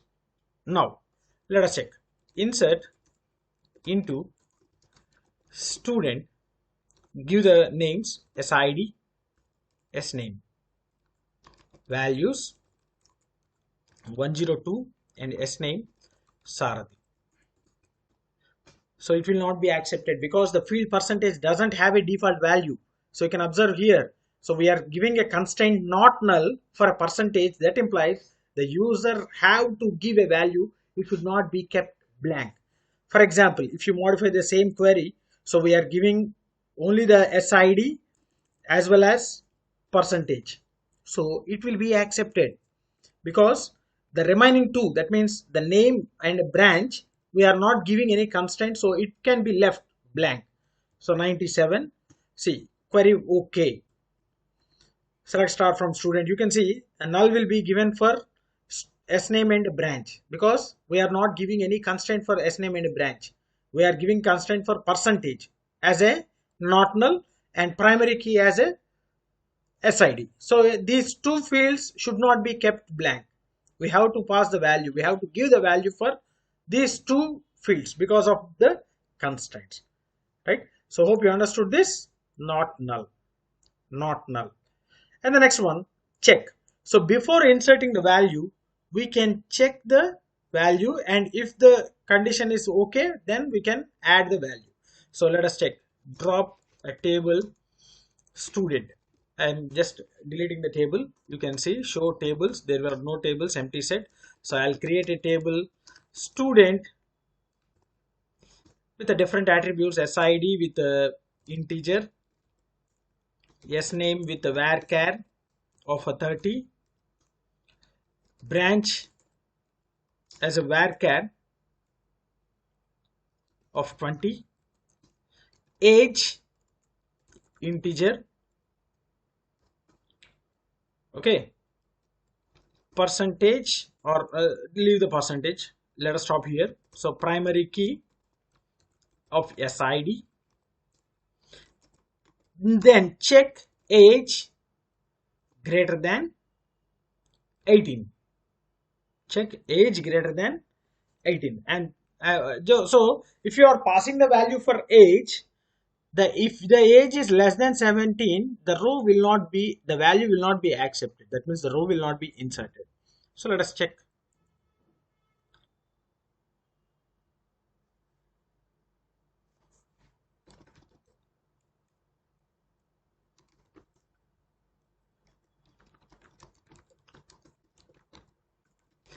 Create a table student, SID, integer, S name, varchar of 20 characters, branch of varchar of 30 characters, age of integer, primary key of SID, check age greater than 18, right? So now we have given this particular check constraint. So while inserting the data into this particular student details, if the age is less than 18, if the user gives the value of age as less than 18, the data will not be get inserted into the table. Let us check. See, describe student. So it will give the complete structure of the student. Now let us check. Insert into student values. So 101 Sundeep. What is the next one? Branch. So CSC. What is the age? So let it be 20. So one row if affected. So let us check the details. Select star from student. So we'll get the details. Now we'll try to insert the data. Okay. So whose age is less than 18? So 102. So let us take some Saradhi and ECE, and I'll give some 16. You can check. So the data will not be get inserted into the table because we have given this check constraint and we are checking whether age is greater than 18 or not. So if the condition is false, automatically the data will not be get inserted. So you can observe here we are giving the age as 16. So we got an error, check constraint, student check is violated. So if you update this value as 19, it will be accepted. So you can select, you can see select star from student, you'll get the details. So like that we can also give the constraint check. We can give the constraint check. Okay, so we have to give the some condition. Based upon that condition, if the condition is true, then only the value will be inserted into the table. There is a check constraint. Now, default constraint. So I will drop the table once again. Drop table student. So system CLS. So here the default constraint means we need not pass if the user doesn't give the value to the attribute, the default value will be taken as a consideration. So we can set the default value. Okay, we can set the default value for any attribute. So let us create a table now.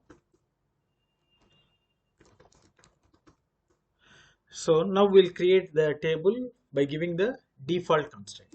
So create table student and take the SID as an integer and SName as a varchar of 30 and branch with a varchar of 20, and let us take one more field, that is a college, which is also a varchar of 20, and let us set the default. So default, give the college name. I'll give the college name as a BEC. So if the value is not given by the user to the college field, so by default the college will be the BEC. So let us set the primary key as a SID. You can check the query is okay. So 0 rows affected. So let us check, show tables. So student, so describe student. So it will give the structure of a student. See, the default value is a BEC. Okay, now let us insert the data. So insert into student values. So here we need to pass all the values here. Okay, here you are not specifying the attribute, so we need to pass the values for all the fields. So let us take 101 Sundeep CSC and college some GEC. So one row is affected. Okay, one row is affected. That means we have to pass the value here. And if select star from student, one row is inserted. Now let us take insert into student. Right here, if you want to pass SID, SName and branch, I'm not giving any value for the college. Okay, any value for the college. So values, so 102 SName Saradhi and branch EC. So we are not passing any value for the college. So still it was executed. So previously, if you give this one, the default value for the college will be null. But here, while creating a table, we are giving a constraint for the college attribute, that is a default BEC. That means if any value is not passed here, so automatically the default value for the college will be filled with BEC. You can observe here. See, we have not given any college name for 102, roll number 102, but the college name is BEC. Okay, so if you are not mentioning here, if you are not using any attributes here, you are supposed to pass the values. See, for example, let us take here insert into student. So I am not giving any value here. I am passing only the 3 parameters. So I'll give some Ramu and 103. So it will give an error because the column count doesn't match value at count at row 1. So because 4 attributes are there, here we are giving only the 3 attribute values. So we have to pass the value for the attribute college also, even though it was given a default BEC. So here we can skip that one. So if you want to give only the values for a few attributes, then you have to follow this syntax itself. So automatically the default value given for this particular attribute will be set as a BEC. So you should not use this one, okay, for the default. So if you are using this one, you are supposed to give all values for all the attributes, even though there is a default value, right? So hope you understood this one. So this is all about our default. And then the unique. Unique is similar to our primary key, but it can be accepted a null value. It can be accepted a null value. So let us check. So let us drop the student detail. So drop table student. So yes, system CLS. So show tables. You can observe the empty set. So create table student. So with SID integer, sname varchar of 30 and some percentage, right? Uh, Sorry. Let us take some roll number. Okay, roll number of integer, which is of a unique. Let us give the constraint unique. So roll number will also be unique, but or else we can give the contact number. Why don't we give the contact which is of a integer? Let us take the integer itself and give the unique. So it's not a mandatory that every student will be having a contact number, right? So unique, and let us check primary key with a SID execute. So query okay, 0 rows affected. So you can use show tables to check the details. So DESC student, so which is a student. Okay, you can see unique key is a primary and this is a unique key. Now let us try to insert the values. Insert into student. Let us take all the values, student values. So 101. So Sundeep, and the third one is a contact number. Yes, the contact number will be some 1 2 3 4 5 6 7. So query okay. So you can check select star from student. So we got this one contact. Yes. So let us check one more time. So insert into a student values, and if you are not able to give only the yes name, if you just want to give the S name, so if you don't want to give the S name, I mean SID and the contact number, definitely we'll get an error because SID is a primary key. It should be not null. It should be not null. So let us take here SID and S name, or let us check with the multiple values. So 102, and let us take this one Saradhi, and what is the contact number which we have given? 1 2 3 4 5 6 and 7. See, so it will also be not accepted because the contact number is a duplicate value. That means there is a one more contact number here. Okay, so here the contact is a unique, the contact attribute is a unique, so it should also not accept the duplicate values. So that's why it was not accepted. And one more thing, rather than that, it can accept the null value. It can accept the null value. Student SID, yes name, so which gives the 102 and Saradhi. So one row affected. So you can see. So select a star from student. So it can be null. So that's the only difference between the primary key and a unique key. A primary key and a unique key. Okay, so that means a primary key and unique key both are equal. So it doesn't accept the duplicate values, but apart from the primary key, unique key will accept the null value. That's the only difference. Okay, so this is a syntax how we can give the unique constraint for any attribute, right? So hope you understood this one, right? The next one, a foreign key.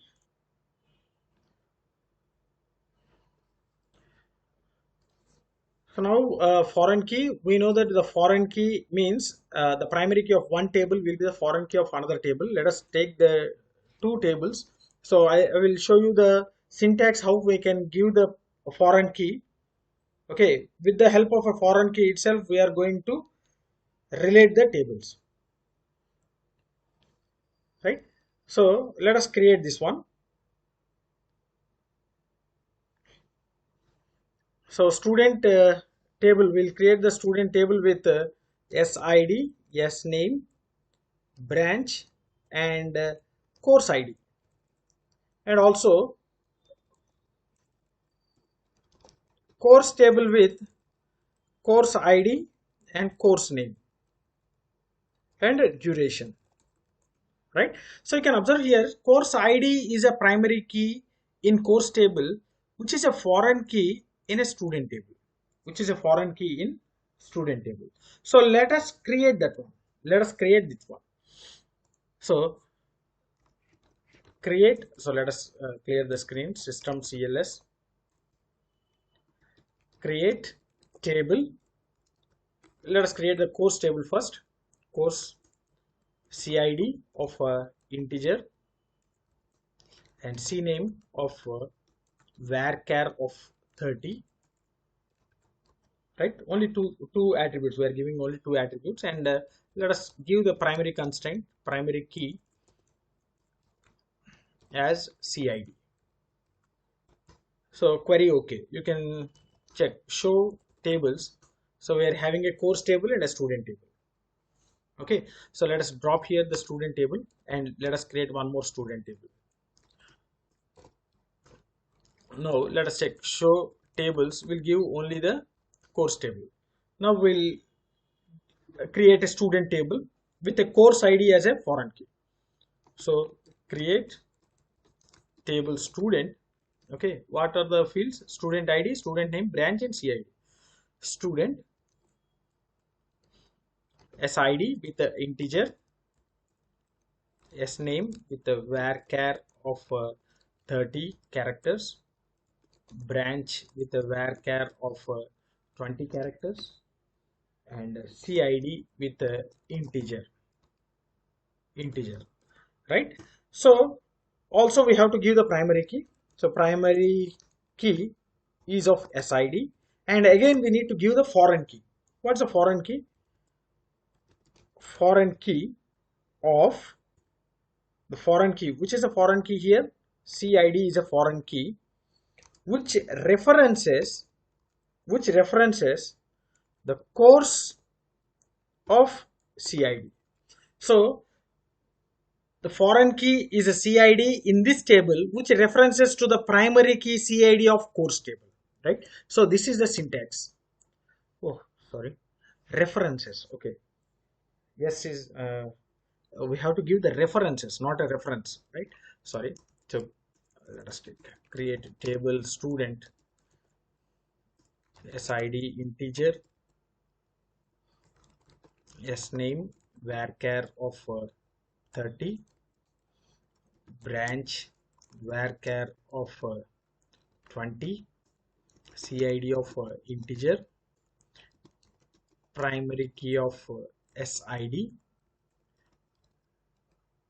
foreign key of CID, references. So here we have not given yes. Okay, so references CID of course, that means which is of a primary key. So you can see query OK, 0 rows affected. Now you can see show tables. So two tables, course and student. So you can observe describe student. You can see primary key and mul. MUL means nothing but is a foreign key. Okay, it's a foreign key, right? So describe course. So here also we'll get the structure which is a primary key, right? So this is how we can create a foreign key. Okay, so once again I'm explaining. So this is the only creation of a foreign key and a primary key constraints. I'm not inserting any values. So we'll discuss about the foreign key while executing the queries relating with the different tables. Okay, so but this is a syntax how we can give the foreign key for any table. Okay, any attribute, for any attribute, right? So hope you understood this constraints. Alter command in SQL. In the previous session we have seen a few commands, so now we'll see alter command in SQL. So what we can do with this alter? So mainly this alter command is used to change the schema of a database, right, or a structure of a database. That includes, so one, we can add any new column. Next we can delete an existing column, or if you want to modify the data type data type, okay, of existing column. And if you want to set constraints like not null, primary key, unique key, etc., right? So we can set the constraints also, right? So, or we can remove the constraints, right? So all these things will be done with the alter command, okay? And this alter command is the comes under the DDL command. DDL means a data definition language. So that these commands will change the schema of a database, schema or a structure. So we can call anything schema of or a structure, right? So now let us see one by one. I will execute each and everything and in the MySQL, and I will show how we can add a column or how we can delete a column, how we can modify the data types, or we can set the constraints and remove the constraints. So let me demonstrate that by executing in the MySQL. So let us open the MySQL. So clear screen. So in our demonstrations we are using this YouTube database. So show tables. So here we are having only one table. Let me drop the table. So now there are no tables. So you can see empty set. So let us create one table without any constraints and anything, right? So create table student. So let it take SID, which is of an integer, yes name, which is of a varchar of a 30, okay, percentage, which is of a float, data type, or let me take it as an integer, right? So you can see query okay, 0 rows affected. So show tables, you can see only one table is there and there are no data, there is no data in it, okay. Now the first thing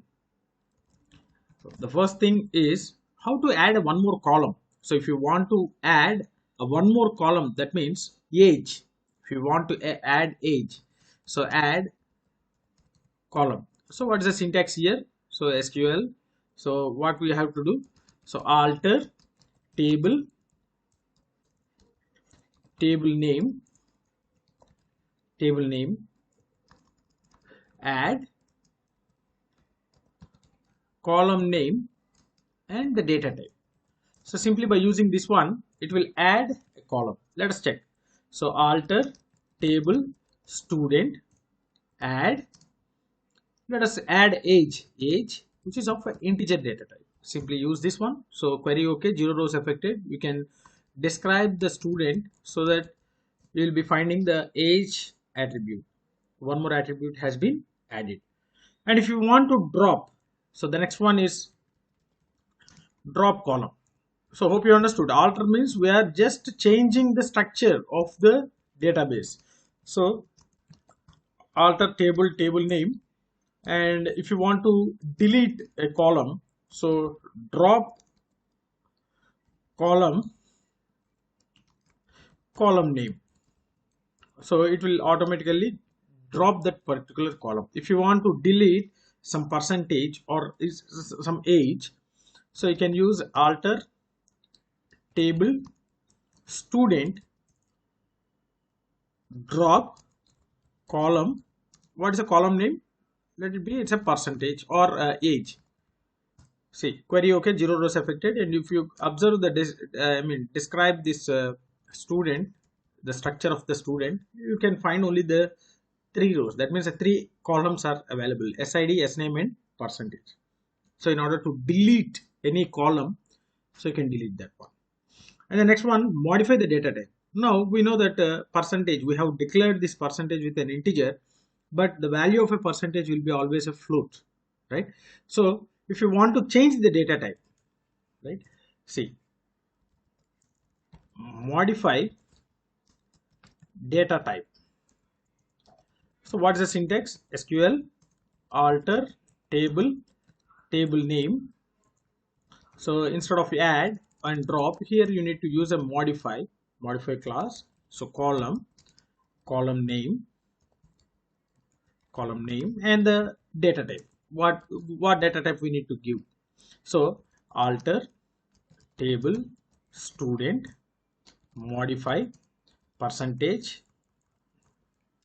So column name and data type. So modify column percentage with a float.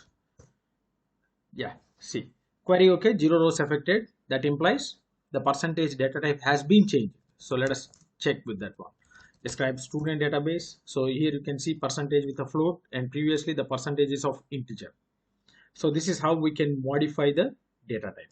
And one more thing, how we can also add a not null constraint. Add not null. How can we add the not null? So for that also use a alter table name. So this is a common for all the things, right? Alter table name, and after that simply we have to use a add constraint. Okay, sorry, modify. Okay, modify, similar to our modify data type. Modify the column name, modify the column name, data type, and not null constraint. See, for example, here null is yes for percentage. If I want to change this not null here, so let us take alter table student. So modify percentage with a float with a not null. So query okay, 0 rows affected. You can describe the student so that, see, float is no. Here you can observe, right? Not a null constraint. And then adding a constraint unique.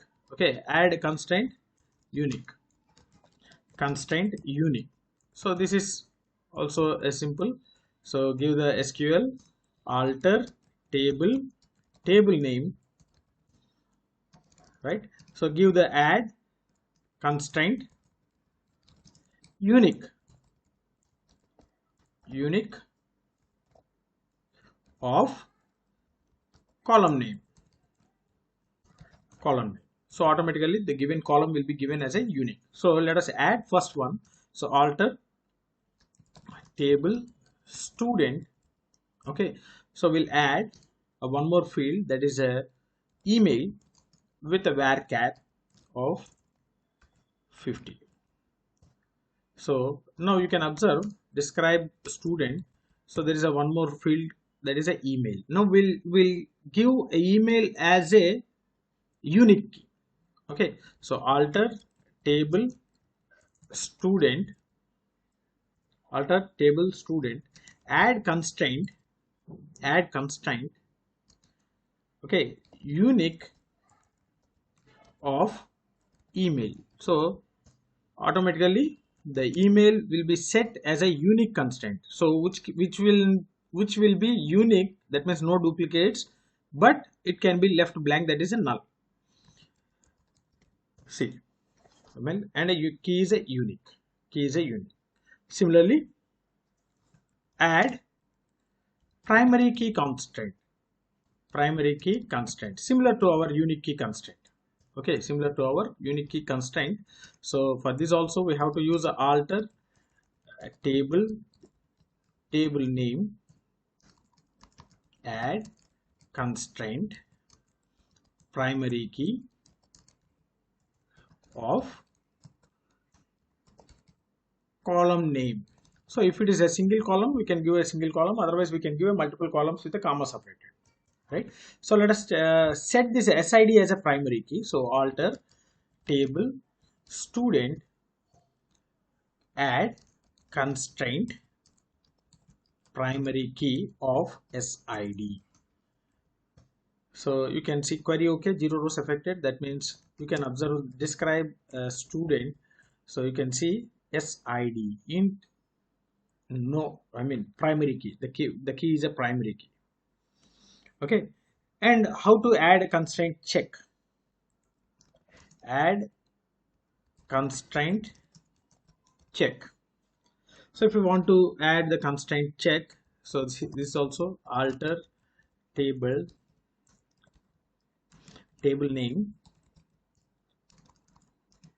add constraint check followed by the condition. So whatever the condition we are giving, that we can give. So for example, we can add one more field, alter table student, add age with the integer. So now we can check the condition, we can set the condition. So describe student, right? So here you got the age field. So we'll give the check constraint for this age, alter table student, add constraint check, give the condition age greater than 18. So you can now check describe student. Okay, here we'll be having the age, the check constraint has been set. And if you want to drop any constraint, if you want to drop constraint, right? So for that also we have to use a alter command. So alter table name, drop constraint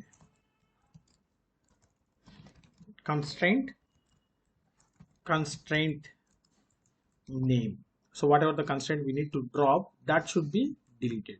So here you can see alter table student, drop constraint unique. So let us so let us take alter table student, drop index. So what is a unique key? Email.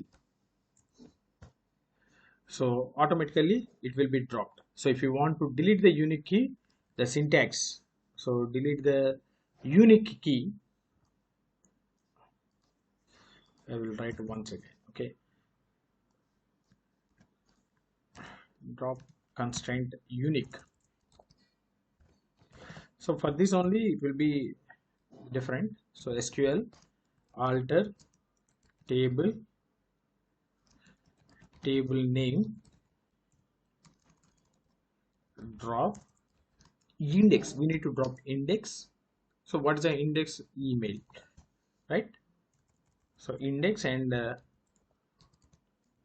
column name, right?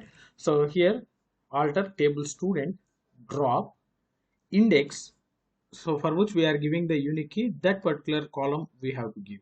So automatically it will be deleted. Now let us check DESC the student. So whether the unique has been deleted. Yes, the unique has been deleted. And if you want to delete the primary key also, so use the same thing, alter table student, okay, drop constraint, give the primary key. Simply you can use a primary key. So this is the syntax, drop constraint and constraint name. So drop constraint a primary key.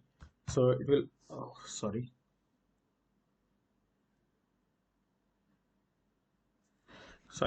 alter table student, drop primary key. So automatically it will be deleted, right? So sorry, the syntax is slight difference. You can remove this constraint. So this is a primary key, okay.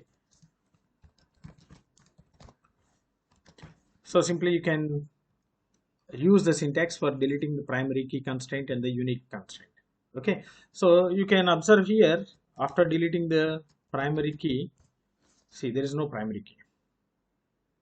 Okay, so this is how we can use the alter command. So alter command is used to change the schema of the database or a structure of the database. So in order to change the structure, we can add a column, we can drop a column, we can modify the data type, we can add a different constraints, right? We'll discuss about two more commands in SQL, that is drop and truncate. So a drop command is used to delete the complete table from the database, whereas truncate command will delete the data from the table, not the table, the data from the table.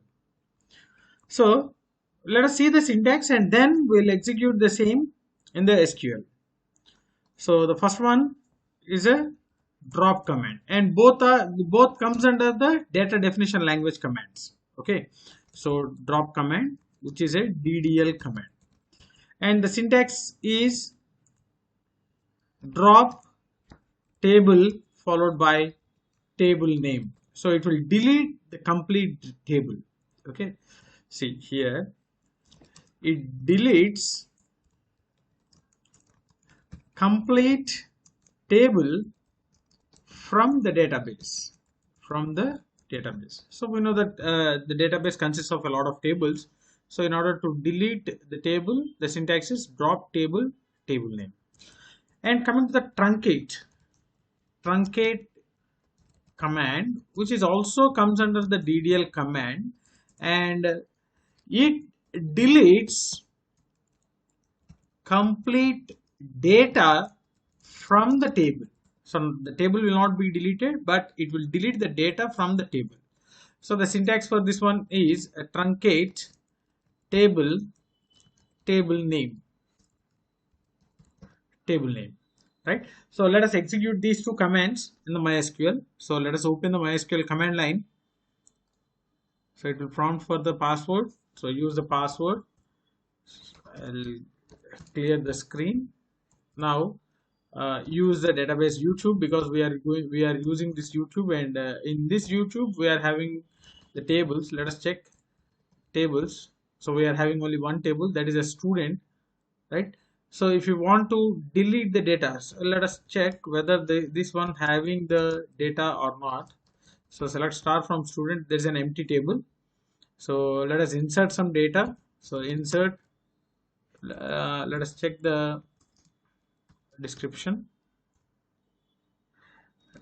student, so that we'll get the complete structure. So we need to give all these values. So I'll insert, or first let us see the drop table. So drop table student, so it will completely delete the table from the database. See, query okay, 0 rows affected, and now you can see show databases or show tables. So it will be an empty set, because previously we are having a student table. So in the YouTube database, if you execute this show tables command, you will get the table student, but we have deleted the table. So if the table consists of data, then also the table will be deleted. The drop table name will completely deletes the table from the database. Now once again we'll create a table and we'll check with the truncate function. So create table student. Let us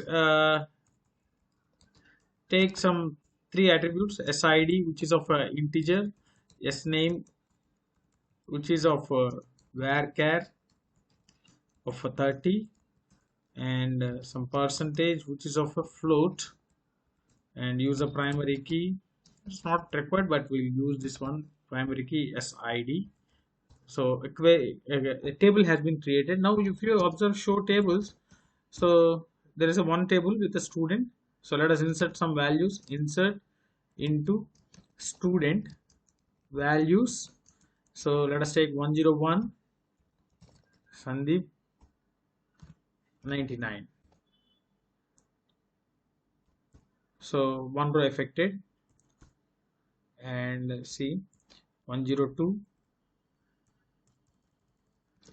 Saradhi 96. So again 103 Ramu, sorry, 103, Ramu with 93, right? So now you can select star from student. You can get the data. So there are 3 rows. Now use a truncate method, truncate table name student. So it will delete all the data from the table. So you can observe the tables. So the table exists. Okay, the table will not be deleted. So if you use a truncate command, it will delete the data inside the table, but not the table, right? So you can observe show tables. Still, the student table is available here. But what about the rows inserted in the student tables? So select star from student. It will be the empty set because all these 3 rows will be get deleted by using this truncate command. Right, so hope you understood this one. A simple commands drop to delete the table, truncate to delete the data.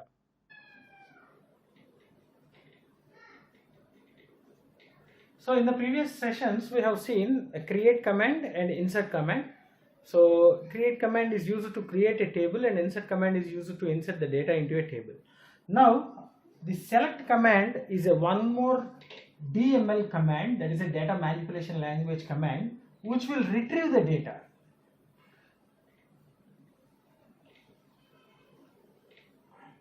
We will retrieve the data from the table, right? So in order to get the data from the table, we need to use this select command. So here the syntax for this select command is, so select star from table name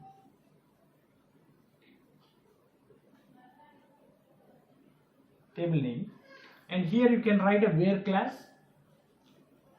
where the condition. So here you can write the condition, order by the column name, and also having, so we can write a having, and a group by, right? So all these classes we can write, but in this session we'll see these 3 and after we'll see this having and group by. Okay, so first we'll see this one. So here this is the normal syntax, and here the star is nothing but our projection. So we have discussed this projection concept in relational algebra, right? So projection means restricting the column names. So here we need to specify whatever the columns we require to display, that particular columns we have to specify here. So if you give a star, it will display all the columns, right? And if you want to restrict a few columns, here you need to specify specific columns, right? So select some column name 1, column name 2, etc. from table name, right? So only these particular columns will be displayed on the resultant table, right? And here this is not mandatory, where class is not mandatory. So if you want to get the details based upon the condition, then you have to write this where class, and this condition can be a simple condition or a compound condition. So we know what is exactly the condition. So if our condition means, if our expression is having some is equal to, not equal to, greater than, less than, greater than or equal to, less than or equal to. So if you use any field with these operators, relational operators, so these are called as a relational operators. So if our condition is having these relational operators, this expression is having these relational operators, so that we call it as a condition. So here we can use either simple condition or a compound condition. So if you are using the compound condition, then that comparison between 2 different simple conditions, so you can use or and not. So you can use these operations, these operators, that means a logical operators. We call them as a logical operator. So these logical operators are used to compare two different conditions. So based upon the result of that condition, the complete results will be displayed in the resultant table, right? So don't worry, I will execute all the queries. So I will execute a query with a simple condition, I will execute a query with a compound condition, and I will execute with a query without a conditions. I will execute a query with some columns, and I will execute the query to display all the columns. Every case, each and every case I am going to execute in the MySQL, right? So this is only the introductory part. I am showing the syntax. And apart from these things, we can also have like. So we can use a like here, okay, where condition or some this condition, in the place of condition we can use this like. So this is to search for a pattern, so that means if you want to get the details of an employee or a student whose name starts with some character, so that is a pattern match. So for that purpose we are going to use this like. And in, so in means we'll give a multiple values, and if the condition satisfies with those values, the result will be displayed, right? So search in multiple values,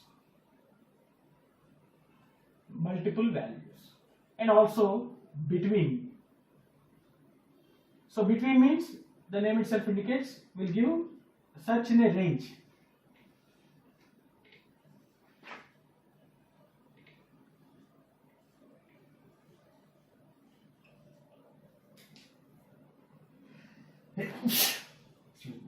So here we are supposed to give a range of values. So based upon that particular range, the result will be retrieved.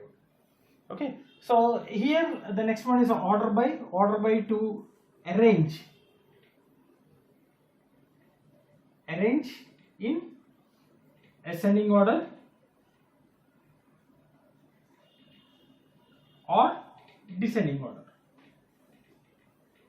So based upon the given column, the complete data will be arranged either in ascending order or a descending order, right? So all these are not mandatory. So this is a normal syntax for retrieving the data. So select star. So star can be a single column, a particular columns, or a multiple columns, all the columns. So from a table name, so that from this particular table the details will be displayed in the resultant table.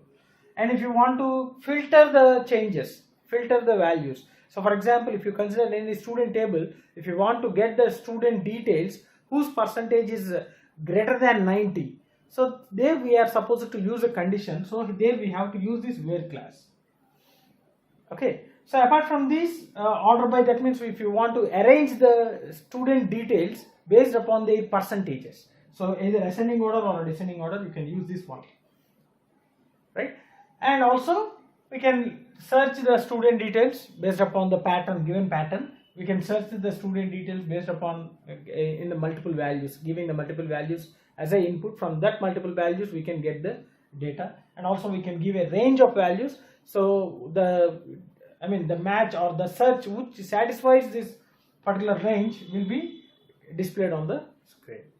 So I'll execute each and every query of this select statement. So except having and group by. So we'll see the having, group by, and the nested queries in our further sessions. So this is all about our select command. It's a very important, because if you want to get the data from the table, this is most important. But through the select command itself, we are getting the data from the table. So which comes under the data manipulation language, right? So let's move on to the SQL. I'll demonstrate each and every case of this select statement, right? So let's move on to the MySQL. Hello friends, just now we have seen the syntax for select command in SQL. And this select command is used to retrieve the data from the tables. So in the previous session we have seen the command how to create the table and how to insert the data into the table. Now we'll see how can we retrieve the data from the table, right? So one command is a select command, which comes under the DML commands, data manipulation language. So just now we have seen the syntax. So how many ways we can get the data. So let us see in the implementation by executing the queries in MySQL. So let me open the MySQL command line. So give the password. I'll clear the screen. And here we need to use a database. So we have created one database called a YouTube database. So from this YouTube database, we have created one table. We have that is a student table, and we have inserted some sort of data into the student table. Let us check with that one. So show tables. So there is one table that is a student, right? In order to get the data, from the table, so if you use the star, that implies it will get all the columns, the data from all the columns. See, let us check. So select command star from the table name is a student. If you execute this one, it will display all the columns of a student table. See, so if you describe the student, so it is having only 3 fields. That means the 3 attributes. We got all the 3 data, right? The data of all 3 fields. And if you want to restrict the number of fields, that means in the relational algebra we have studied about the operations like projection, right? So that means we can restrict the columns. So we can get only the specified columns. Then you have to use this query. So select the required column names from the table name. So select it. If I just want to get only the roll number and the percentage, so select SID comma percentage from student, so that it will display only the required columns, right? Only student ID and a percentage, only the student ID and percentage. So if you want to specify the data for a particular columns, then you have to use this query. Select column name 1, column name 2, column name 3, etc., etc. What are the columns you need to be displayed? So that column names should be represented here from the table name.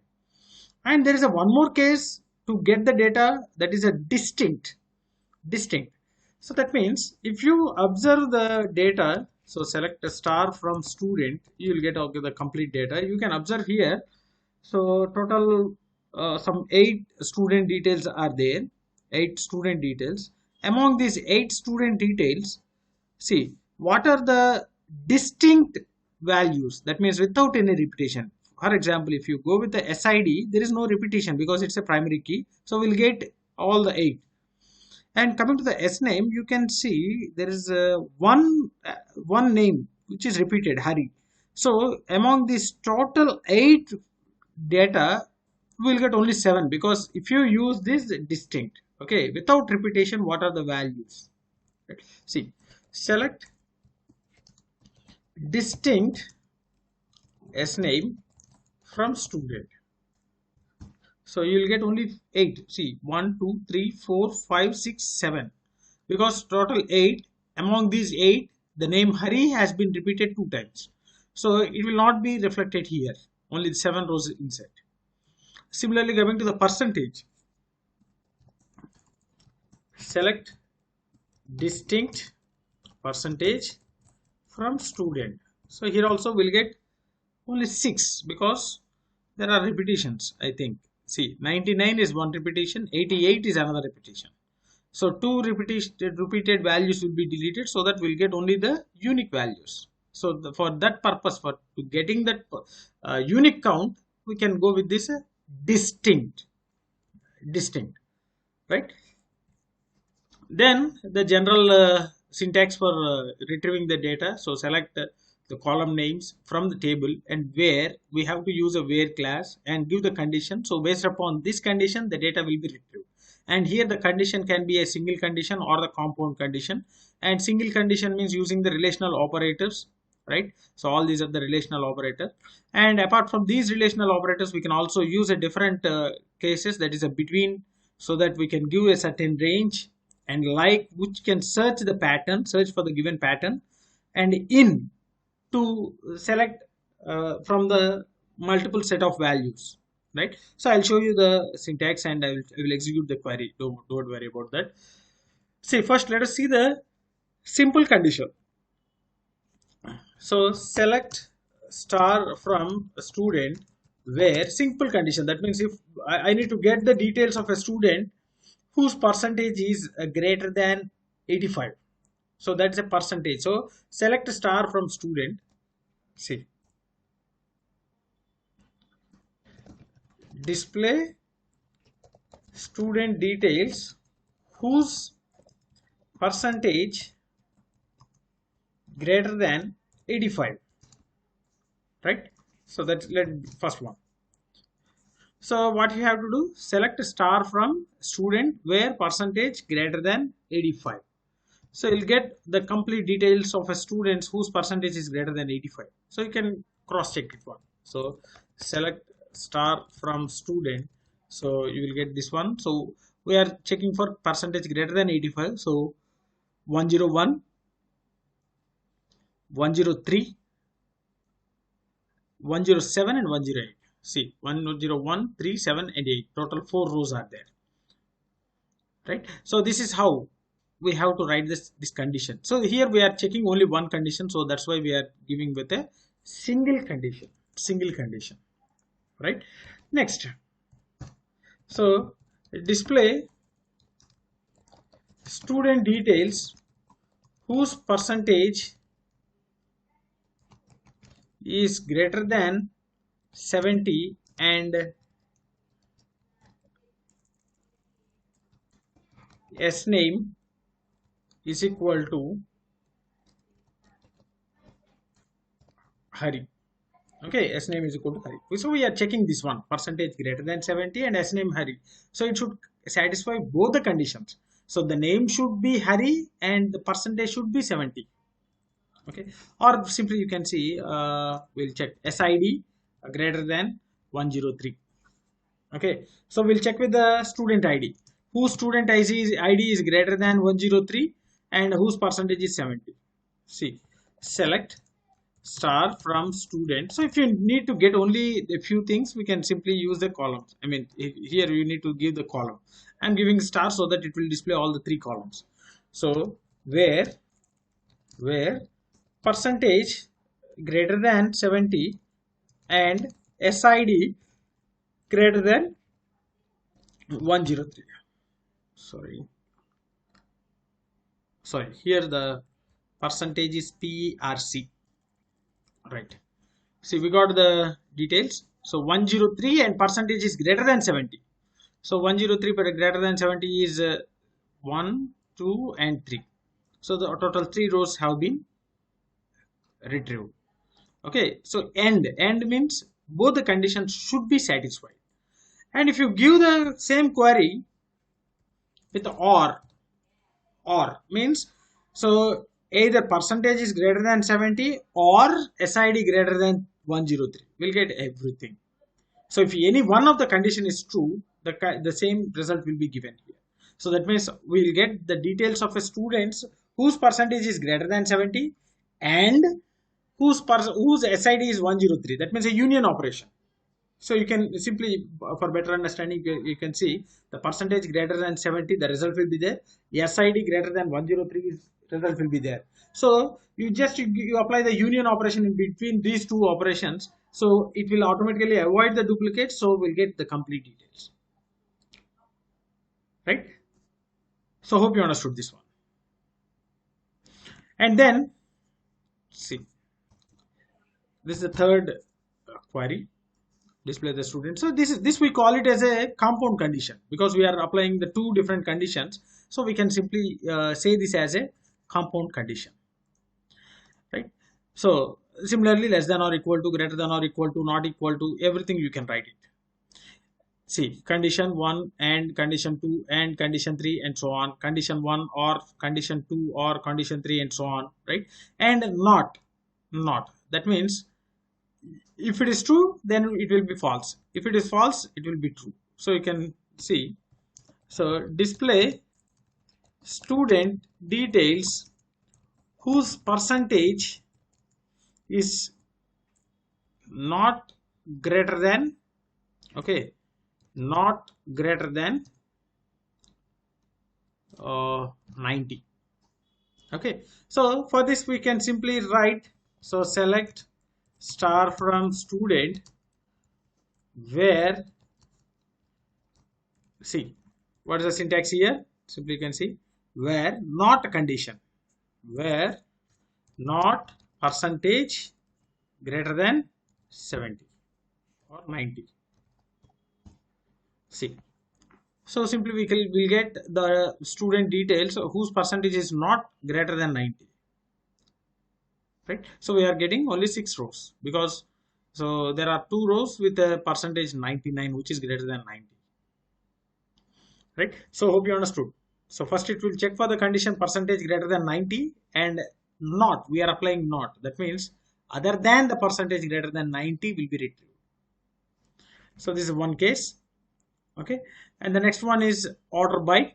Order by means simply that's an arranging the data in ascending order or a descending order. By default it will be the ascending order. So see, select star from student. So let us arrange this percentage in ascending and descending order. So if you want to arrange the percentage in ascending or descending order, you can use a order by. So our next query, so display student details in ascending or descending order, right, based on percentage. So based upon percentage we need to display the student details. So for that you can simply use a select star from student, so where, sorry, order by percentage. So by default it will be the ascending order, sorry, PERC. Okay, so always I am giving the wrong field name, so PERC, right? So you can observe here it is an ascending order, that means lower to higher, lower to higher. So it will display all the student details with a ascending order, percentage with a ascending order. And if you want to get it in a descending order, okay, if you want to get it in a descending order, you need to specify this particular DESC. DESC. Let us check. So select star from student order by percentage DESC. Here you need to specify DESC so that we'll get the details in a descending order. Descending order. Similarly, you can also use a select star from student order by yes name.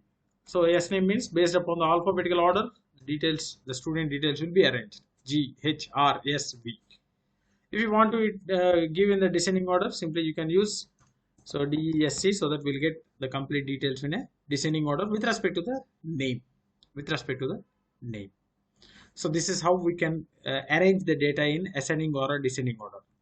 And the next one, limit the number. That means, so based upon the condition, we may get a number of values. Okay, we may get the number of values. But if you want to limit the number of data, right? So if you want to get only the few data, some top 2 data, right? So we can limit that data to be retrieved by using this limit class. For example, see, so select a star from student. So there are a lot of data, so you can get, see, select star from student where percentage greater than 80. So we are getting complete details, right? From the starting of the SID, we are getting the complete result whose percentage is greater than 80. Now you can limit this one. So I just want to get only the 3 details, the first 3 details. So then, so select star from student where percentage greater than 80, limit to 3. That means I need to get the first 3 values. Sorry. Yes, just a second. Yes.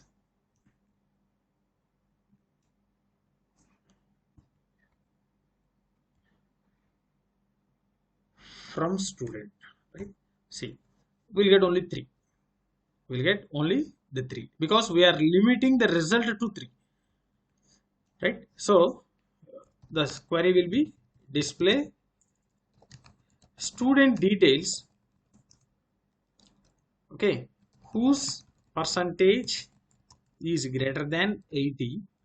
So this is also display first three student details. First three student details whose percentage is greater than 80. So based upon the SID, okay, based upon the SID, that means a student ID, will get the details. If you give here, so greater than 60, limit to 3. So we'll get only limited to 3. So if you go with the limit to 5,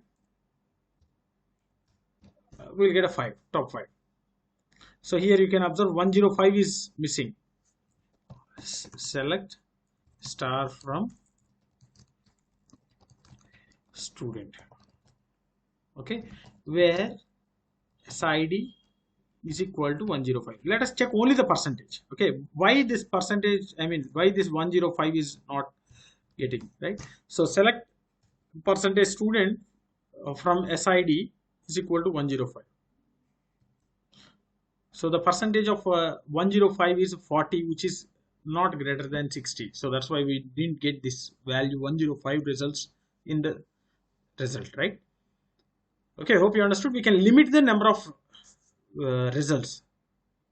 So in a class there might be some 100 students, so we need to get only a few students. So that's why we got this one. Okay, so hope you got this one.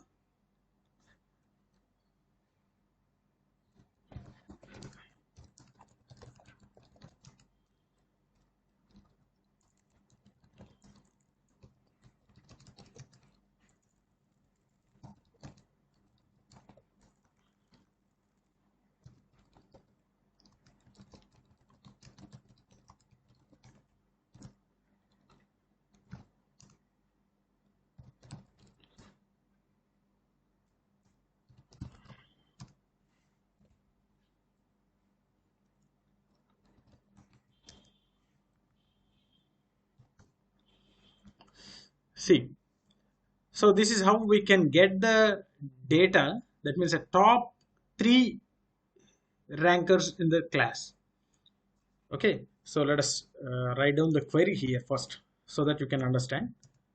So display first 3 ranks based on percentage, okay, from the student table, right?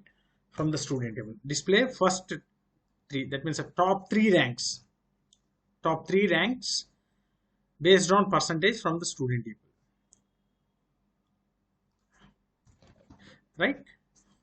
So for that, what we have done, so simply we have created one query, select star from student, order by percentage descending. So this will automatically display all the details in the descending order based upon the percentage in a descending order.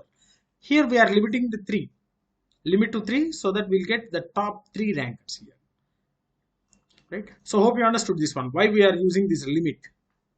Okay, so if you want to get a last 3 ranks, so simply you can use a select star from student, order by percentage, so it will be in ascending order. So limit 3, so you'll get the least 3 ranks in the table. You can observe here, select star from table student. So the last ranks are 65, 40 and 77, only these 3. So 40, 65 and 77. So this is the one use of using this limit. That means we can limit the result. So we may get a multiple values, multiple rows, but we can limit these multiple rows. And then like, it's a pattern. That means search pattern. If you want to search a particular pattern, we can use this like. Okay, so like pattern. Here we'll write the query first. So if you want to display student details whose name starts with A or some alphabet S. Okay, so if you want to search this particular pattern, you have to use this like. Okay, so select star from student where s name like, and here the percentage symbol gives a multiple values. Okay, percentage symbols gives the multiple values. So like pattern, so what is a query here? So starts with a s, so like s percentage, that means it should start with yes and followed by, there can be any number of characters. See, any number of characters, it should start with yes and followed by any number of characters, right? So this is a pattern search. Pattern search, here we are giving a pattern, here we are giving a pattern. So if you want to give this double e, if you want to get the details of a student where there are consecutive e's, so display student details whose name have EE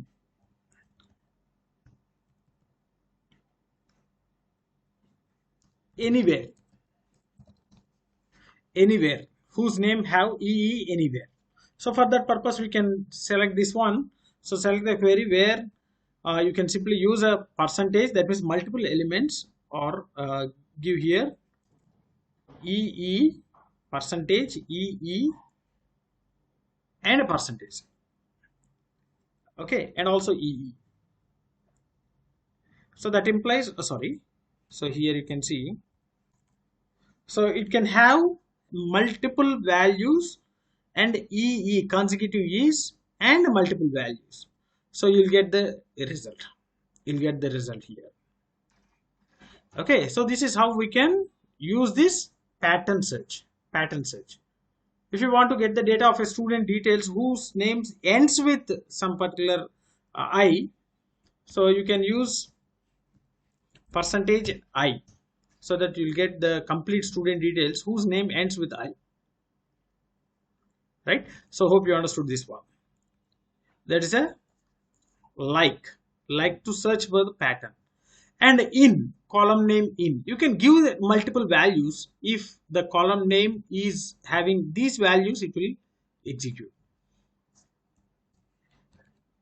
See, so display student details whose percentage is either 90, 99, 88, 75. Okay, so we have to display the student details whose percentage is either 90, 99, 88 and 75. So you can simply use a simple condition, okay, compound condition, by checking the percentage is equal to 90, or percentage is equal to 99, or percentage is equal to 88, or percentage is equal to 75. But by using this in also we can execute the query. So let us check this one. So select star from student where percentage in, so give the values here. What are the values we have given here? So 90, 99, 88 and 75. So you'll get the complete details whose percentage is satisfies with these particular values. So for example, you can also give the 40 here. See, so you get the details 99, 88, 40. All the three has been there, right? So there are no student details whose percentage is 90. Okay, this is exact match. It's not a between. Okay, we are not giving any range. We are checking the percentage with exact matches, either 90 or 99 or 88 or 40. Right? So the next one is a between. That means a range. Range. So the query will be like this. So display student details whose percentage is between 85 and 90 or 95, 85 and 95.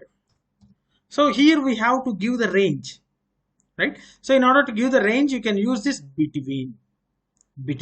Okay, see, simply we'll execute the query. So select star from student where percentage between 85 and 95. So it will display all the student details whose percentage is in between 85 and 95. And if you change this 95 to 100, you'll get the details. See, in between 85 and 100, right? So this is how we can execute the query to retrieve the data. That means there are a lot of cases. So still there are a lot of cases. So there are we are having two more cases, that is by using have by, okay, group by and having classes. So we can also retrieve the data by using these two classes. So that means having and group by, and also we can use a subqueries. Okay, subqueries, nested queries. So we'll see all these things in the further classes, right? So hope you understood this select statement, how many ways we can get the data from the table. We can use a simple condition, we can use a compound condition, or we can use a between, we can use a like, we can use a in, we can use the order by. That means we can change the order, right? So based upon ascending order or the descending order, and also we can limit the number of results. We can limit the number of results. So hope you understood this one. Update and delete command. So coming to the first one, that is an update command, and it is used to modify the existing data. So it is a slight difference with the alter command. So alter will be the DDL command, and this update is a DML command. So this one is a DML command. So DML command means here this command will be used to change the data of a table. If it is a DDL, it will change the structure of a table, right? So the syntax for update is update table name set column 1 is equal to the new value, comma, column 2 is equal to a new value, comma, etc., where the condition satisfies. So first it will check for the condition. So for all the resultant rows, the column value will be set. Okay, whatever the value existing, that will be replaced with the new value. Okay, the given value. So this is the syntax for update, and this is the same will be used for updating either a single record or a multiple records. Okay, so based upon the condition and based upon the resultant table, so it may change the single row or multiple rows. So that's the update. So I will demonstrate this query. I will execute this query in the SQL, MySQL. Okay, so first let me complete the syntax, the theoretical process, and then we'll go to the practical. So I'll execute the query in the MySQL and I will show you. Then coming to the delete. So delete is used to delete the rows, specific rows of a table. So delete used to delete specific rows from a table.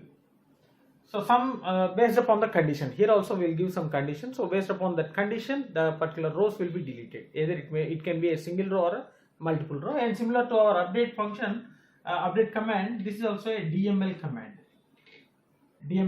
So this command is used to change the data. That means delete the data, and it is completely different from drop and truncate. Where drop and truncate are the DDL commands, data definition language. So drop command is used to remove the complete structure of the database, and truncate is used to remove all the rows of a database. But here the delete command is used to delete a specific rows based upon the condition.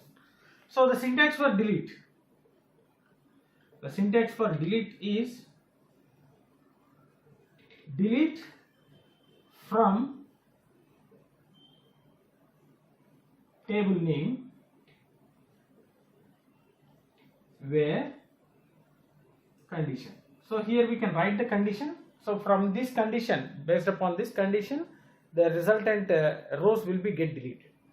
Or this is one syntax, and the second syntax is a delete from table name.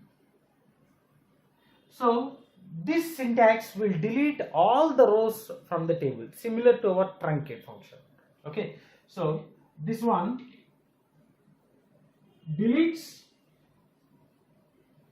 specific rows or records, and this function deletes all the records or all the rows from the table, right? So this delete command is a DML command, and update is also DML command. Update is to reassign the values, okay, change the value of a attribute, and delete is to delete the required rows, right? So hope you understood this syntax of update and delete commands in SQL. Now let's move on to the MySQL, and I will execute the two statements, okay, two statements or two commands, that is update and delete, so that if you still have any doubts, those doubts will be get clarified. So let's move on to the MySQL. Hello friends. So just now we have seen the syntax for two different commands in our SQL, that is update and delete, which are DML commands. So these are the syntaxes we have seen just now. So let us execute these queries in MySQL. So let me open the MySQL. So give the password, and let us clear the screen first. Yes. So we have created one database to execute the queries, that is a YouTube database. Let us move on to the YouTube database, and here we have created one table, that is a student. So there are some sort of records in student table. So let us check for that those records. Select start from student, we'll get the complete details of a student details. So there are some seven records of a student. Now we'll update a query or update a command is used to change the value of an attribute, right? So it can be anything, but the primary key cannot be updated. We can't update the primary key value, right? So only other than the primary key we can update any attribute. For example, if you just want to change the percentage of student Sundeep, what's the syntax? So give that one, update table name, update Sundeep, set the column name, percentage is equal to some 95, okay, condition where s name is equal to, let us take Sundeep, execute. Sorry, here we have given table also Sundeep, right? Table student, no. So student set percentage is equal to 95 where s name is equal to Sundeep. So first this condition will be executed, and it will get all the rows whose name is Sundeep, and those percentages will be get updated with the 95. So previously it was 99. So once you executed this one, so you can see select start from students, now it was 95. So that means we can modify the attribute value by using the update. Not only the single value, so here it is a single value. Now I just want to update multiple values. Okay, in order to update the multiple values, how we can? So for example, for that let me add one more column here. So alter, in order to add one more column, alter table student, add, I'll give a grade with a varchar of some 40, execute. One row is affected, right? So select a star from student, you can observe here. So we had a grade column. Initially every value of this grade is null. Now I need to update this one.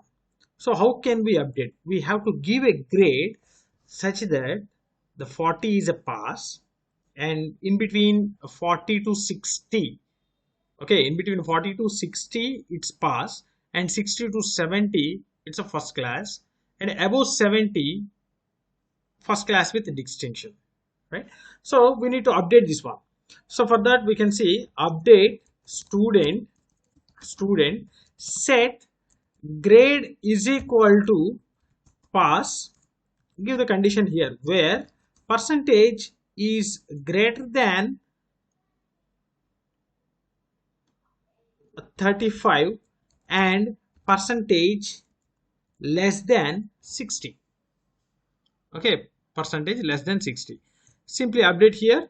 You can get the details. See the student who got the percentage in between 35 and 60, so we'll get a pass, right? Now again change the data. See, now change the grade to first class. I'll give the first class where percentage is greater than 60 and percentage less than 70.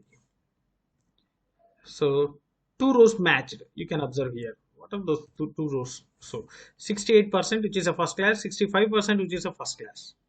Now again you can update the thing. So above 70, those are nothing but distinctions, right? Where above we can simply use a 70, execute. Okay, and here you need see 95% destination. I mean, sorry, the 95% the grade is distinction, and 85% which is grade is distinction. 68 first class, 77 distinction. So we can update is either single row or a multiple rows. So based upon the result from the condition, so the number of rows will be get affected with the given value. So that is the update function. That's simply update function. Similarly, delete function. So here delete function, the syntax, let us see the syntax. So there are two functions, okay, two queries.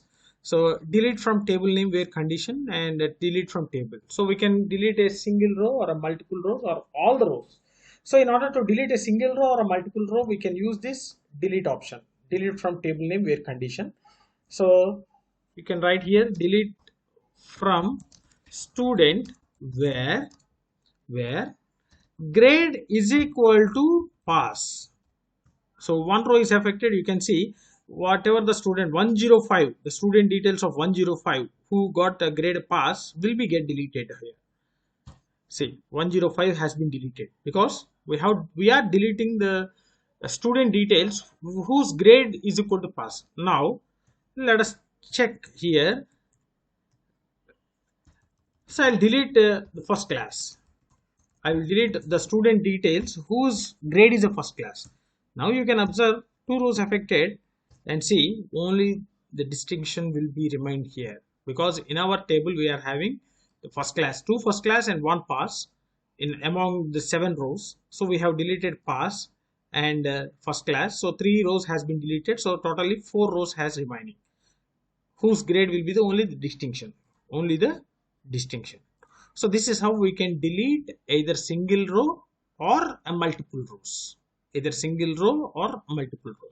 if you want to delete all the rows, simply you can use a command delete from student, which will delete all the rows. You can see we'll get empty set.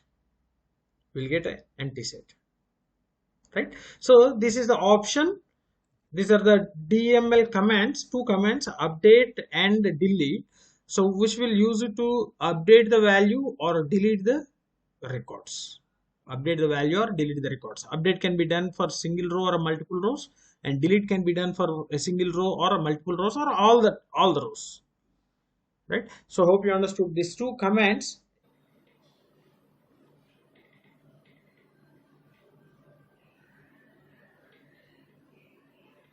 Aggregate functions in SQL, and these are the functions which will be evaluated on different values of a column, right? So the first one is count function, which will give the count of values of an attribute. So these functions, these aggregate functions will be applied on a columns, okay, individual columns. So if you use this count function, it will give the number of values available for that particular field, okay. Then sum function, so this will be applied for numerical values, okay, it will be applied for numerical values, and it will apply the sum of all values of an attribute. So if you consider some attribute like subjects or a percentage, so it will give the complete sum of all the percentages, okay. Then similarly, there's one more function called average. So this will also be applied for the numerical values, and it will give the average of all values, right? Similarly, minimum, it will give the minimum value of an attribute. So here the attribute means a column, right? Here the attribute means a column. So in that particular column there will be a different values, that means a different rows, right? So among those values it will return the minimum value. Similarly, among all those values it will return the average value. Among all those values it will give the sum, okay, and this will give the count, the number of values available for that particular column. And similar to our min, there is one more function called maximum, which will give the maximum value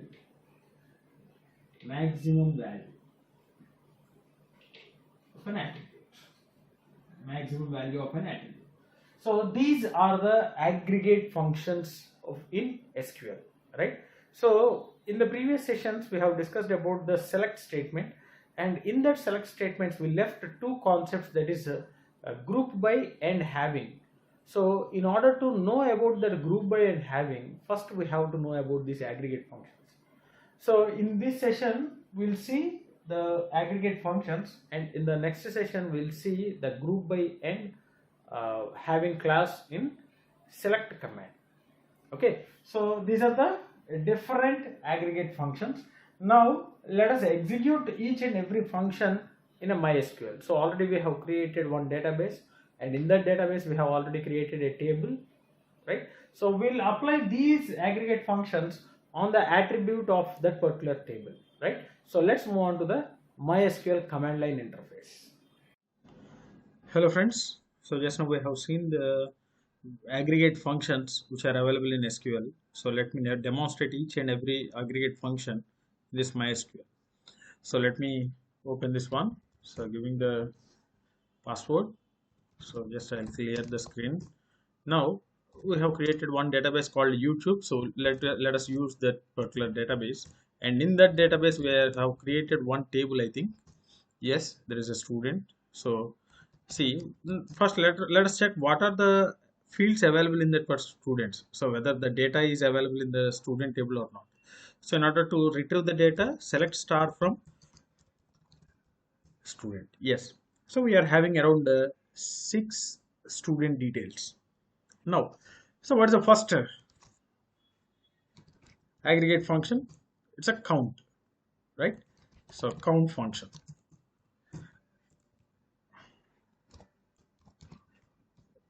Syntax, so count of, give the attribute name, right? So here select count of yes name, right, from student. So we'll get the count of that particular yes name, right? So let us create one more let us check select count of branch. Let's check this one, branch from student. So we got a 6 count. Okay. So among these 6, you can observe 3 are from CSE and 1 from ECE and civil and triple E. So what is the distinct count here? So the distinct count is 1, 2, 3 and 4. So we can also select this one. Select count of, use the keyword distinct branch from student. See, we got a distinct branch, that means the unique count. So it will avoid the repetitions, it will give a unique count. And simply you can also give the select, so count star, which will give the complete count from student. See, so there are 6 rows. It implies that there are 6 rows in the table, right? So this is the count function. This is a count function. Similarly, sum function. So sum function is also similar. So the syntax for sum function: sum of attribute name. So here select, let us check, select star from student. So there is a percentage, so that's the only numerical thing. So select sum of percentage from student. So you'll get the complete sum of all the values of an attribute. So here the attribute is percentage. So whatever the values available in this particular percentage will be added, and that will be returned as a sum. Okay. Then what's the next one? The next one is average. Average. The syntax for this average is AVJ followed by attribute name.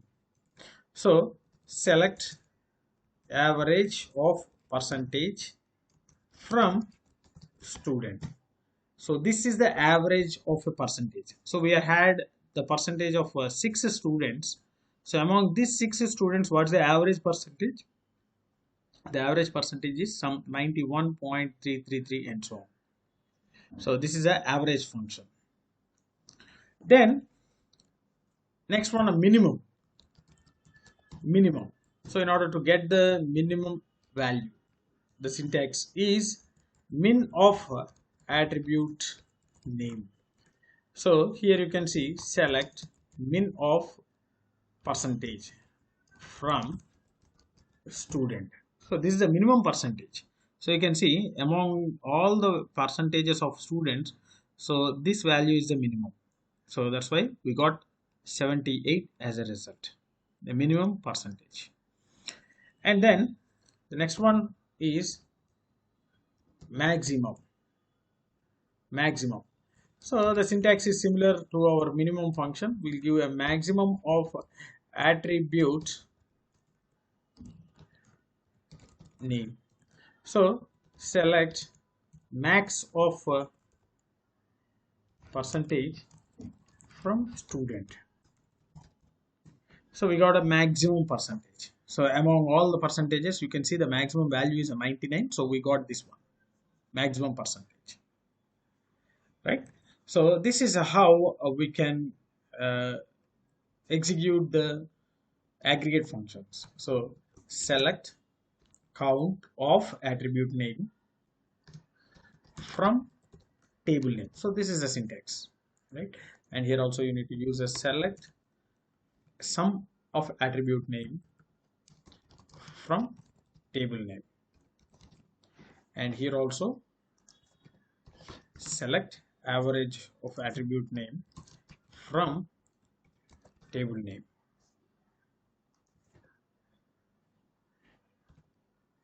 Select minimum of attribute name from table name, right? And here also you can give select max of attribute name from table name, right? So this is the aggregate functions. All these are the aggregate functions in SQL, or we can simply call as SQL aggregate functions. SQL aggregate functions. Right? So hope you understood the syntax for all the aggregate functions, and we are going to use these aggregate functions in the queries. Okay, and in the next class we will see about the group by class as well as having class. So in that we are going to use these aggregate functions. So those class, that means group by as well as having, will be used in a select command. There we are going to use these aggregate functions. So group by and having class. So these clauses will be used in select statement or select command.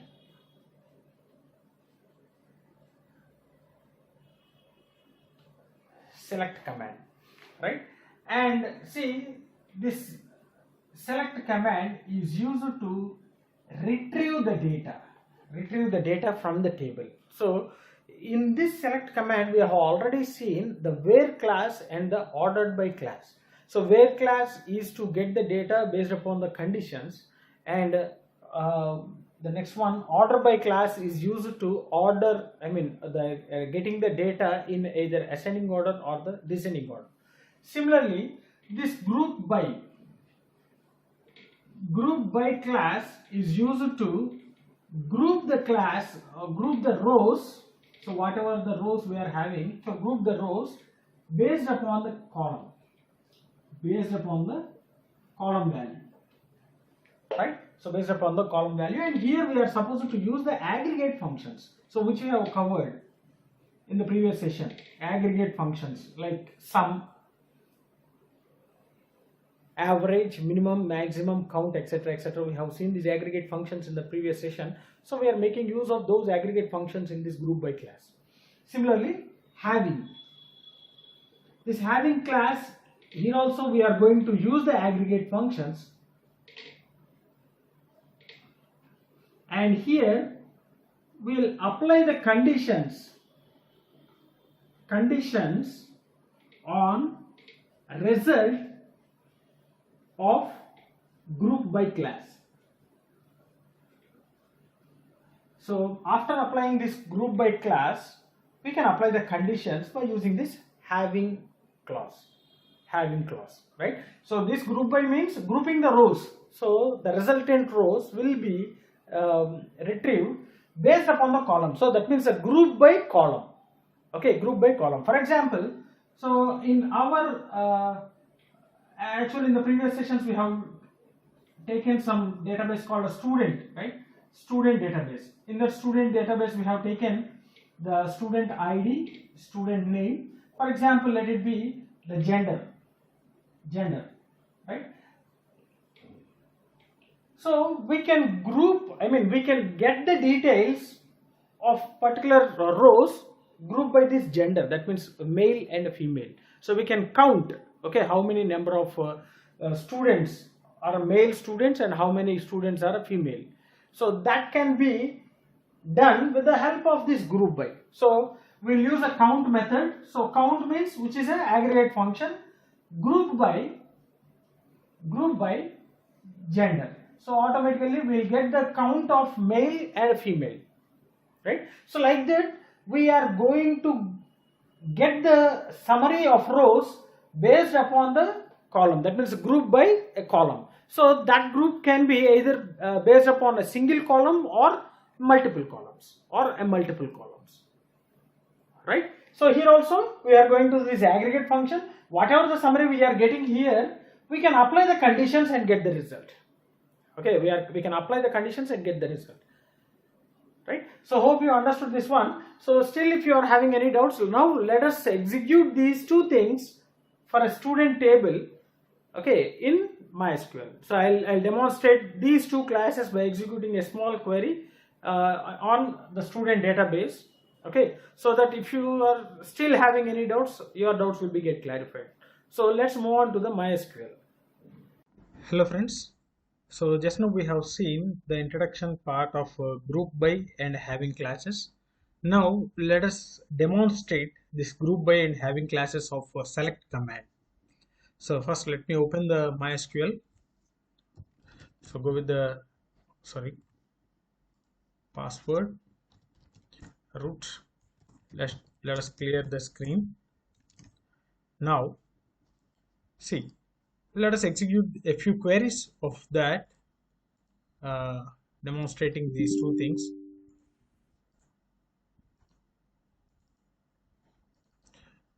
Yes, group by, and the syntax for this group by is,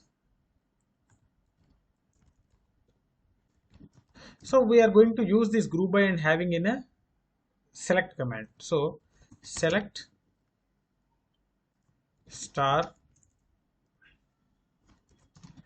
from table name group by column 1, column 2, etc. So this is a small syntax for group by. And coming to this having class, the syntax,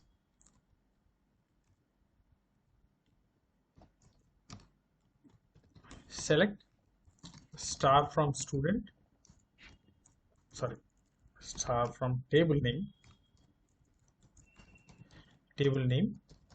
group by column 1, column 2, etc. having condition, right? So this is a syntax for having class. So whatever the resultant table we are getting from the group by, applying the conditions for that, we'll get this having class. So whatever it may be, we are going to use this group by class as well as the having class in a select command, right? So let us take an example. So already we are using one database called YouTube. We have created the database. So in that YouTube database, we have already created one table called a student. So first let us see the details of that student table. Select star from student. So we are having some rows, some 106 rows. That means the details of 106. So we are taking the attributes SID, SName, percentage, gender, and a branch. Now coming to the group by. See, first one, finding number of students branch wise. So we have to group the number of students branch wise. So for that we have to write, so select, we need to get a branch comma and count of SID. That means for each branch how many number of students are there.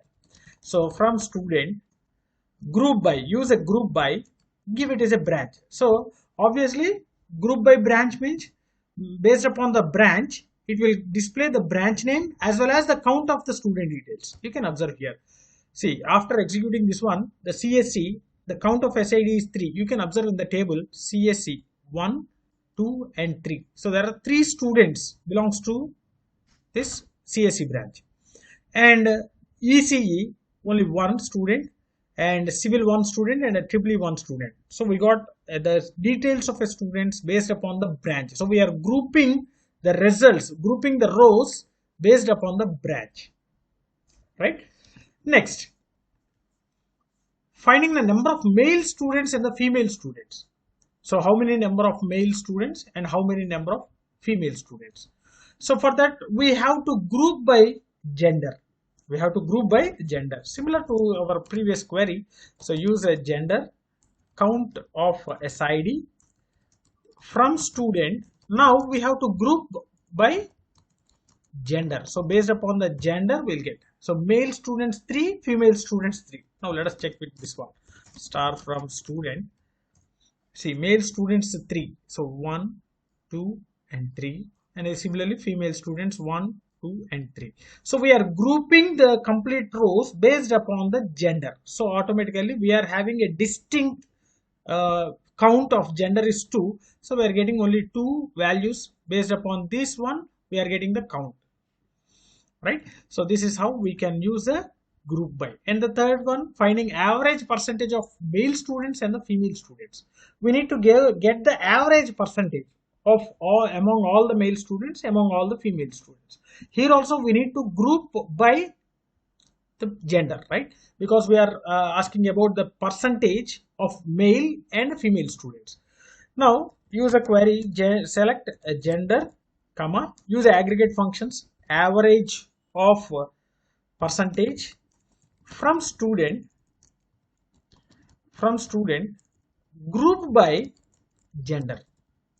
So male students average is 94 and the female students average is 88. So you can observe here, let us check out. So here the male students average 99 plus another male 95 plus another one 88. We are calculating the average, so divided by 3. So we got a 94 for a male students. Yes, correct. And coming to the female students, let us take 90 plus another one 78 plus another one 98. And here also we need to divide it by 3 average because it's average 88.666. So we got an average percentage among all the male students, among all the female students. And the next one, maximum percentage from male and female students. Here also we are grouping based upon the gender, right? So select maximum of percentage, okay, based upon gender, no? So gender, comma, maximum percentage from student, group by gender. So based upon the gender we are getting the maximum and a minimum. So male students, among male students the maximum percentage is 99 and among the female students, so it's a 98. So 98 in male and 98 in a female, right? So this is how we can write the query. We can group by gender. And if you just want to get branch wise,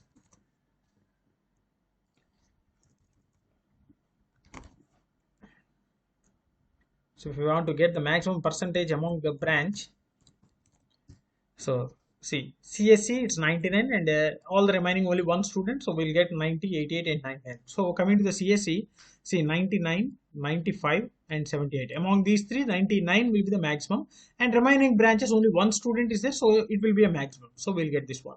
So in this case we are grouping by branch. Right? Similarly, the next one, minimum percentage. The similar query.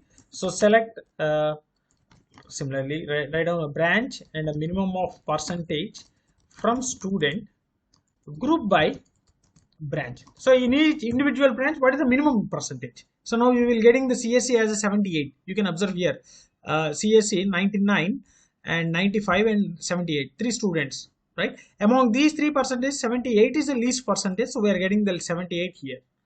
So similarly, based upon the gender, you can also use by gender. So you can get gender and a minimum of percentage. Now we are going to group by gender.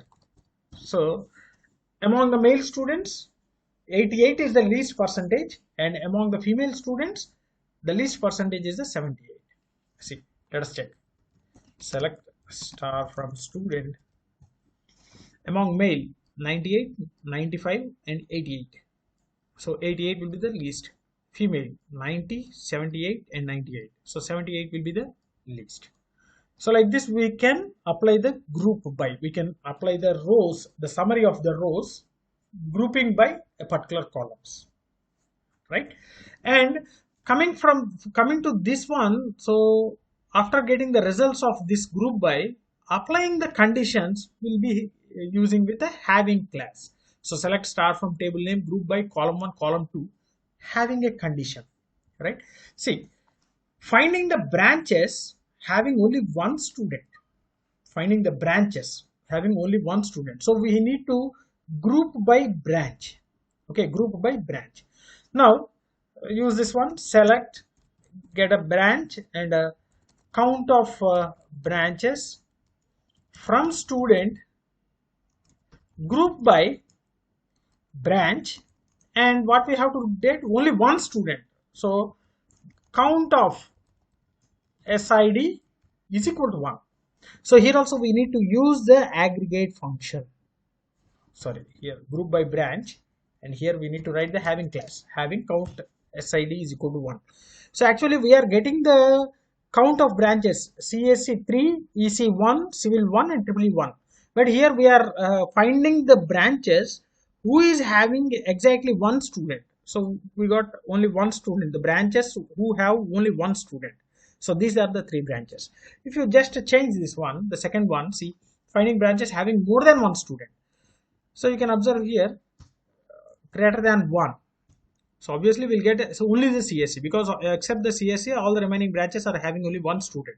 So let us count here, select star from student, and here you can observe, so CSC 1, 2, 3 students belongs to CSC, and ECE 1, civil 1 and triple E 1. So here we are finding the branches who is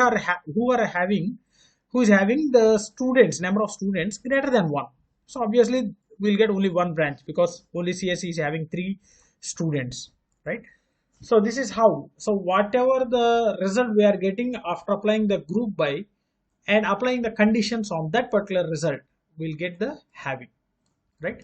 Next, finding branches in which a students having a minimum percentage greater than 70. That means finding the branches in which the students minimum percentage is a greater than 70. Okay, in which a student's minimum percentage. So for this we can write, so select a branch, and we have to find the minimum percentage from student group by branch having minimum of percentage greater than 70. So you can see among the CSC, the minimum percentage is 78, which is a greater than 70. So among this ECE, only one student 90. So it will be the maximum and minimum. So let us insert a few more rows and we will check. Okay. So insert into student values 107. So let us take the name Ramu, and the percentage is some 60. Okay, and gender male, and ECE. Right, now select star from student, we'll get one more row 107. Now we can check greater than 70. You can observe here the minimum percentage greater than 70, there is no ECE, because EC, there are 2 ECE students, right? One with 90% and one with 60%. So among these two percentages, what's the minimum percentage? It says 60, which is less than 70. So it will be not displayed. So our query is finding the branches in which students having the minimum percentage which is greater than 70. So the minimum percentage of a student should be greater than 70. So obviously the EC student will not be in the resultant, right?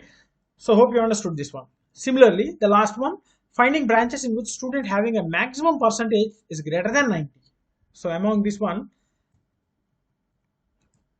see, maximum percentage, the student's maximum percentage should be greater than 90. Greater than 90. Let us check. See, greater than 90, only 2 students, two branches. So CSC and EEE. Let us check. Select star from student. So among CSC 99, 95 and 78. Among this one, maximum percentage is 99, which is greater than 90. So we are getting CSC as a result. Coming to the ECE, 90 and 60. So both are not greater than 90. So here we are giving only greater than. It's not a greater than or equal to. So EC will not be displayed here. Coming to the civil, only one student, which is 88, which is not greater than 90, and triple E, which is 98, which is greater than 90. So we got a triple E as this one. And if you check here greater than 80, so we'll get all the branches, because among CSE the maximum percentage is 99, which is greater than 80, and among the ECE 90, which is greater than 80, and civil, which is greater 88, which is greater than 80, and EEE 98, which is greater than 80. So like this we can apply the grouping, and for the resultant we can check the conditions by using the having class. We can check the having class, right? So this is how we can use this group by class and having class in select command. So in the previous session, we have discussed about different commands in SQL, that is the data definition language commands, data manipulation language commands, right? So we have taken only one table and we have seen all these commands, how these commands will be executed. Now we'll see some more queries by executing multiple tables. That means we have discussed about the join operation, right? So natural join.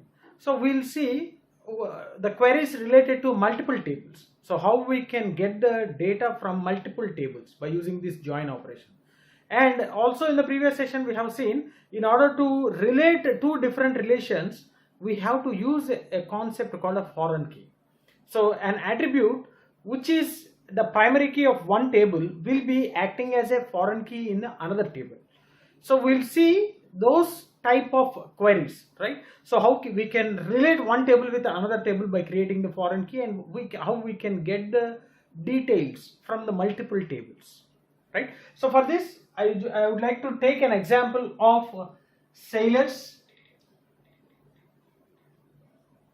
table,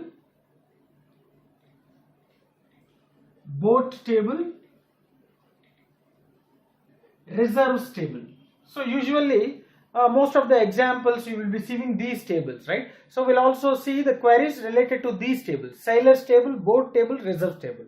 So the concept here is the sailors will reserve a boat, right? A sailors will reserve a boat.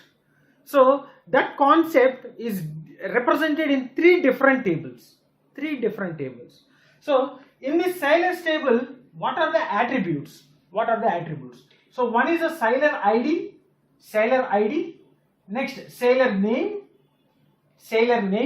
Next, what is the rating given for this particular sailor, and the age of the sailor. So these are the attributes we are going to take for these sailors, right? So we'll create the tables and we have to insert some values to the tables, and then we'll find out the queries.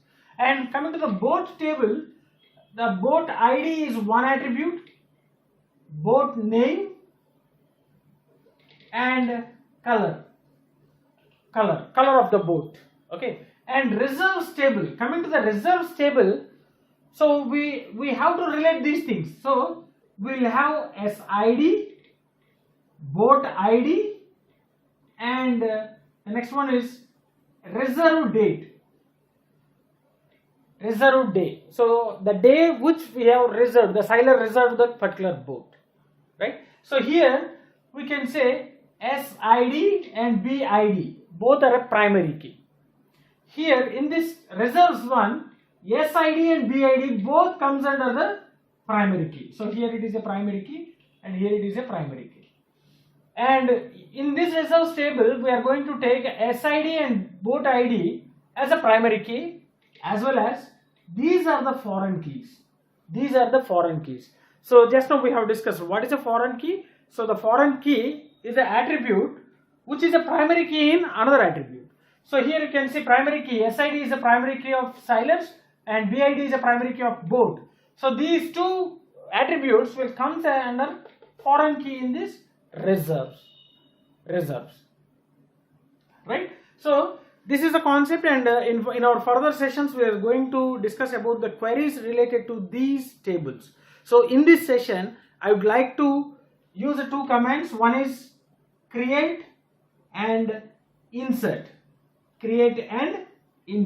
So in this session let us create the tables: sailors with the given attributes, boat with the given attributes, and reserves with the given attributes, making the constraints a primary key and a foreign key. After that we'll insert a few rows in sailors, boats and reserves. So in the next session, we'll discuss about a few queries related to this one.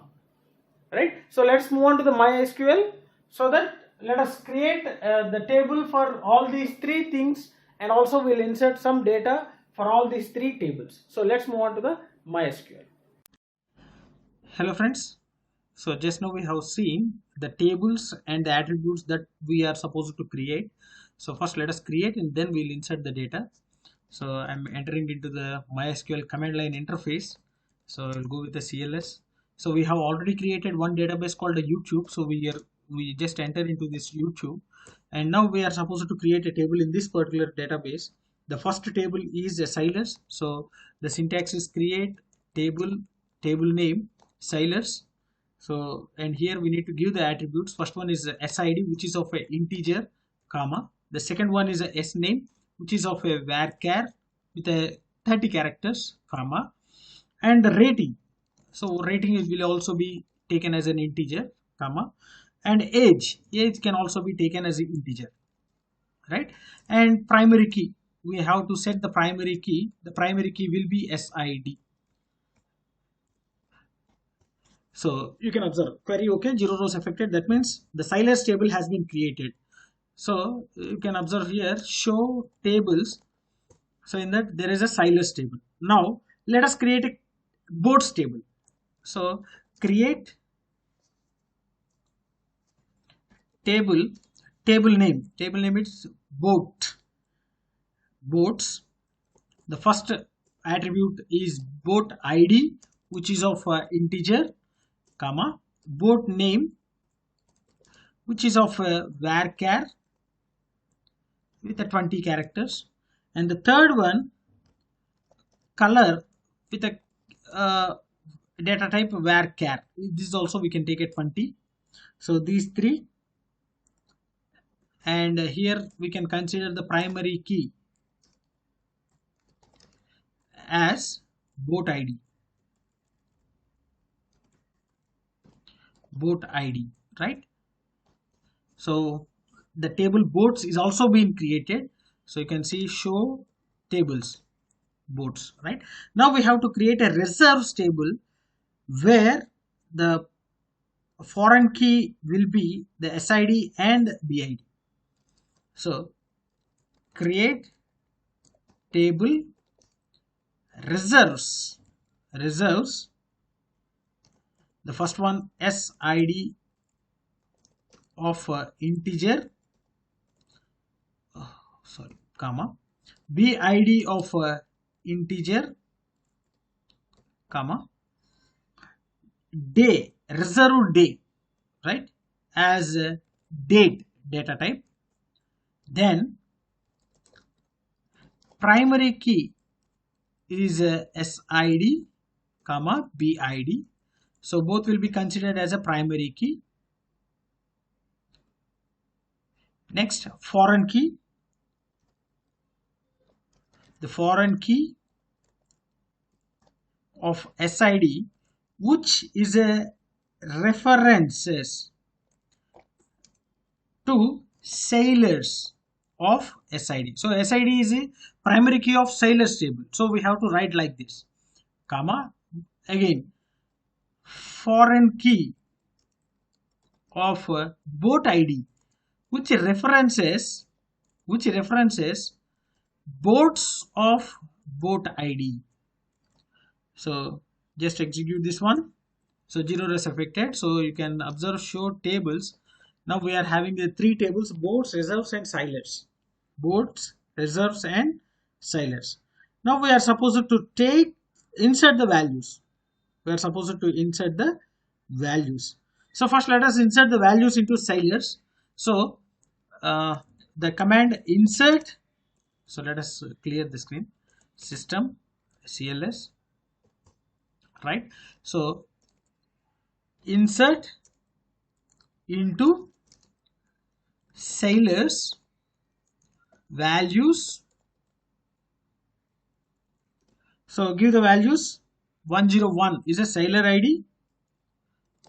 Let us take some Sundeep as a sailor name, and the rating as a 9. and age is some 25, comma.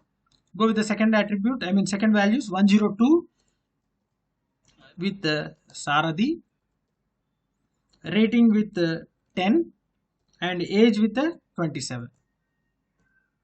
Next, third one 103, name is Rajesh and 6 rating with a 26 age. And go to the 104 Ramu, sorry, here it is a varchar, so we have to place in the quotations Ramu, and here it is some 8 and 25, comma. 105 some Hari and some 6 with a 28. 106 with Siva and with a 10 and with the age 30, right? So let us execute this one. Oh.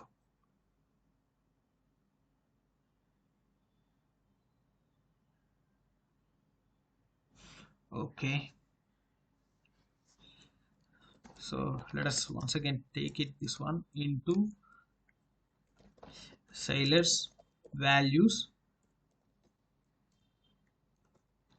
101 Sundeep 9 and 25. Yes, values 102 Saradhi with a 10 and 27. So I have closed one more parenthesis here, so that's why we got an error. So I'm sorry for the delay, so I'll make it fast. So Rajesh and 6 with a 26 age,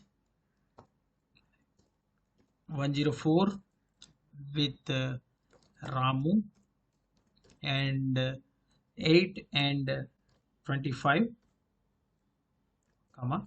105 with Hari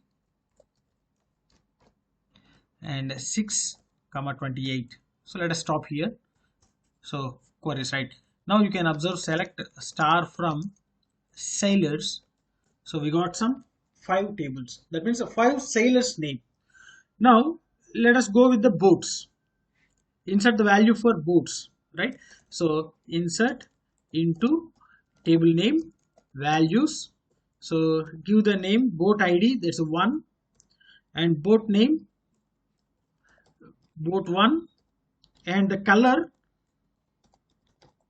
green, comma. Go to the second one, boat 2, and the color red. Next, third one, third boat with a boat 3 and color blue. So here we have taken the color is also as varchar, so we are supposed to give in quotations. So boat 4 with a color black, right? So 4 rows executed. So you can select star from boats. So we got some green, the four rows, right? Now we'll insert the data into reserves table. So insert into table name reserves values. So give the sailor's ID, reserves of first boat on the date 2022. So we need to give the 4-digit year with a 2-digit month and 2-digit day. So let us execute this one. See, you can observe here query okay, 1 row affected. Yes. So let us insert one more thing. So into reserves values 102, and make sure that this boat IDs and sailor IDs should be available in boats table and sailor table, because we are referencing the boat ID and sailor's ID as a foreign key, right? So if you are trying to give the sailor's ID or a boat ID which is not available in those tables, automatically will get the error, right? Let me show that one. So we have created only 101 to 105. So I am trying to give 106 as a sailor's ID which is not available in sailor's table, right?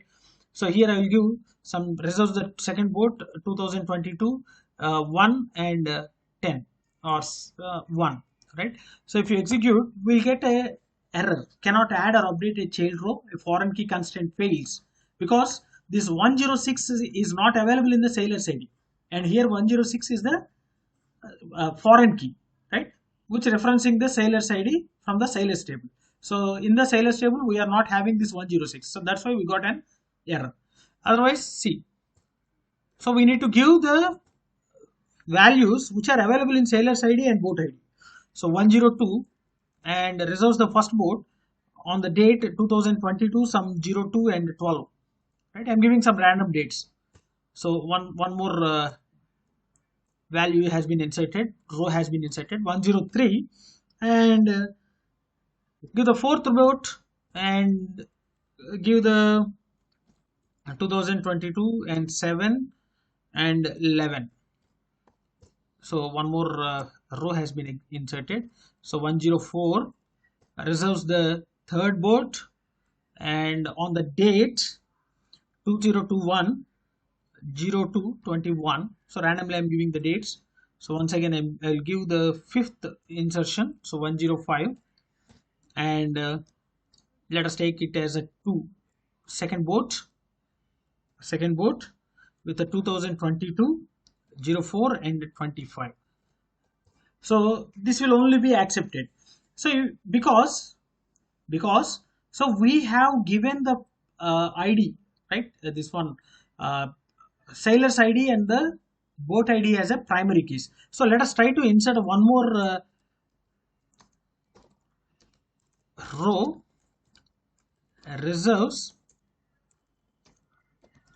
values. Let us take 105 with a one first boat and 2022 09 10. So yes, so 105 reserves second boat as well as first boat. Similarly, we will insert one more table, I mean one more row, insert into reserves values 103 reserves. So previously it was reserves fourth one, so now it reserves the second boat on the date 2021 8 and 20. Yes, so we have inserted the rows in all the three tables. Now you can observe here, so select star from reserves. See, this is the information reserved, the sailors and boat IDs, reserved dates, and this is the sailors information, and this is the boats information, sailors information and boats information, right? So in today's session we have successfully created the three tables with the different attributes and with a primary key and foreign key. Now in the next session we will discuss about a few queries which relate one table with another table, because we have created the tables with a primary key and foreign key, right? So in the previous sessions we have created only one table, so we have not executed the queries related to the foreign key, right? Only one table we have seen, and from that table we have executed the queries. Now we have created the three tables and we are supposed to execute the queries which gives the data from all the three tables, right? So let's stop here. So hope you understood the once again the repetition of creating a table and insertion of rows, but here we have given a foreign key and the primary key constraints. So in today's session we'll discuss about a few queries related to the sailors table, boats table and reserves table. So in the previous session already we have created these three tables, and also we have inserted a few rows in these tables. So already in the previous videos we have executed a different queries related to a single table. but here we are writing the three tables. Okay, so we need to relate one table with another table. That will be done with the help of a foreign key, right? So sailors table, which is having the attributes SID, SNAME, rating and age, and a boats table, there are attributes called boat ID, boat name and a color, and reserves table is having the three attributes SID, BID and day. So in the sailors table we have taken SID as a primary key and boats table BID as a primary key, and in the reserves table we have taken SID and BID as a primary key, and they will be acting as a foreign key, right? So by using this one we are relating with the remaining two tables. Now we will see the queries finding the names of the sailors who reserved the boat number 3. So start writing the query here. So we have to find out the names. So write down select yes name from sailors, and what we have to get the details, sailors who reserved the boat number 3. So the reserved boat number, I mean the reservation details will be available in reserves table. So we have to include that table also. Reserves, all the reserves, I mean the sailor who reserves the boats will be available in this particular reserves table.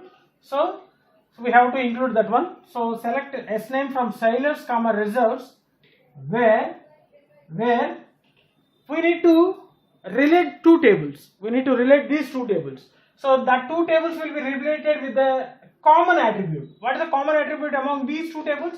SID. So where sailors dot SID is equal to reserves dot SID. So this will relate these two tables.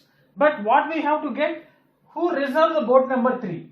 So here we need to write the logical operator AND. So boat ID is equal to 3. So this will give all the sailors' name who reserved the boat number 3. So once more than one sailor can reserve the boat number 3, right? So the name of the sailors who reserved the boat number 3 will be getting like this. And coming to the second one, here we have to find the names of the sailors who reserved the red boat. So here we are getting the sailor's name based upon the color of the boat, right? So start writing the query. So SQL prompt. So select S name from where the S name will be. The S name will be in sailors. So from sailors, comma. So reserved. Reserved means the reserved details will be in reserves table. So reserves,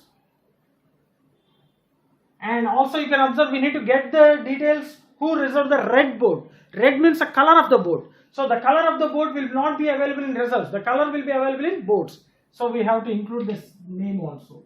Boat, where we need to link these things. First, reserved, sailors reserved. So we need to link these two tables, sailors and reserved, with the common attribute. The common attribute is SID and SID. So write down the same thing. Sailors dot SID is equal to reserves dot SID. So this is nothing but our natural join without any condition. Based upon the common attributes, we are joining the tables. Right? Is this enough? No, because we need to get the details who reserves the red color boat. So we need to find out the color. So color is not available in this reserves table. So color is available in boats table. So we need to relate these two tables, reserves and boat, with the common attribute BID. So you can write it as and after this one, sailors dot SID and reserves dot SID, and reserves dot boat ID is equal to boats dot boat ID. So now we have related all these three tables. Okay, we have related all these three tables. Is this enough? No. So we need to check for the red boat. And boats dot color is equal to red. Boats dot color is equal to red. So we are relating the three tables and finding the condition boats dot color is equal to red. so that we'll get the complete sailor names who reserved the red color boat. Now, so hope you understood the second one. So first let me write down the queries here. After completion of this one, I will execute each and every query in the MySQL command line prompt, right? So next one, finding the colors of boards reserved by Sundeep. So write down the query here. So first we need to select color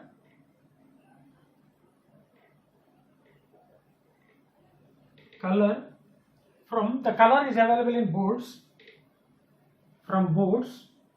So we need to find the boards, color of boards reserved.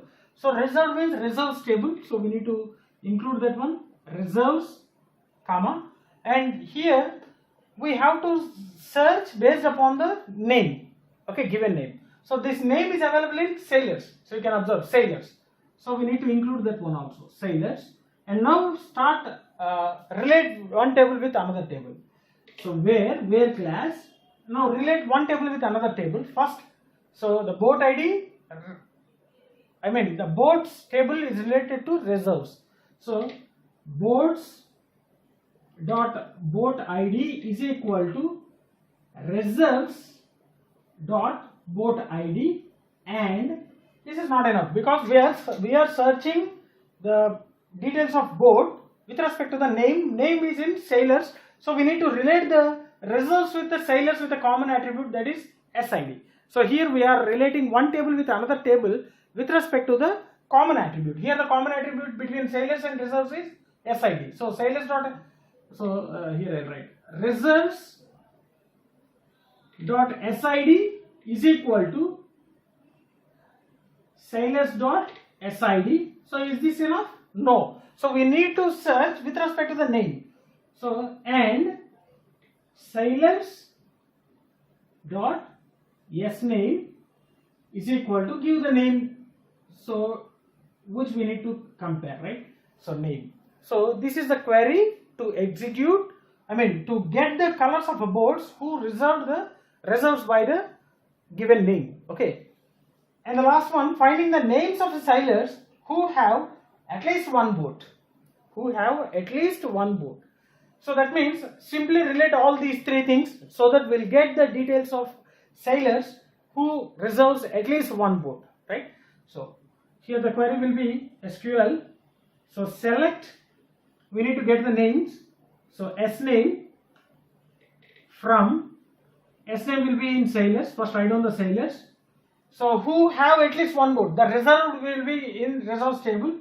So comma reserves, and we need to check whether it was reserved with one boat or not. So that relation will be with the help of boat ID. So boats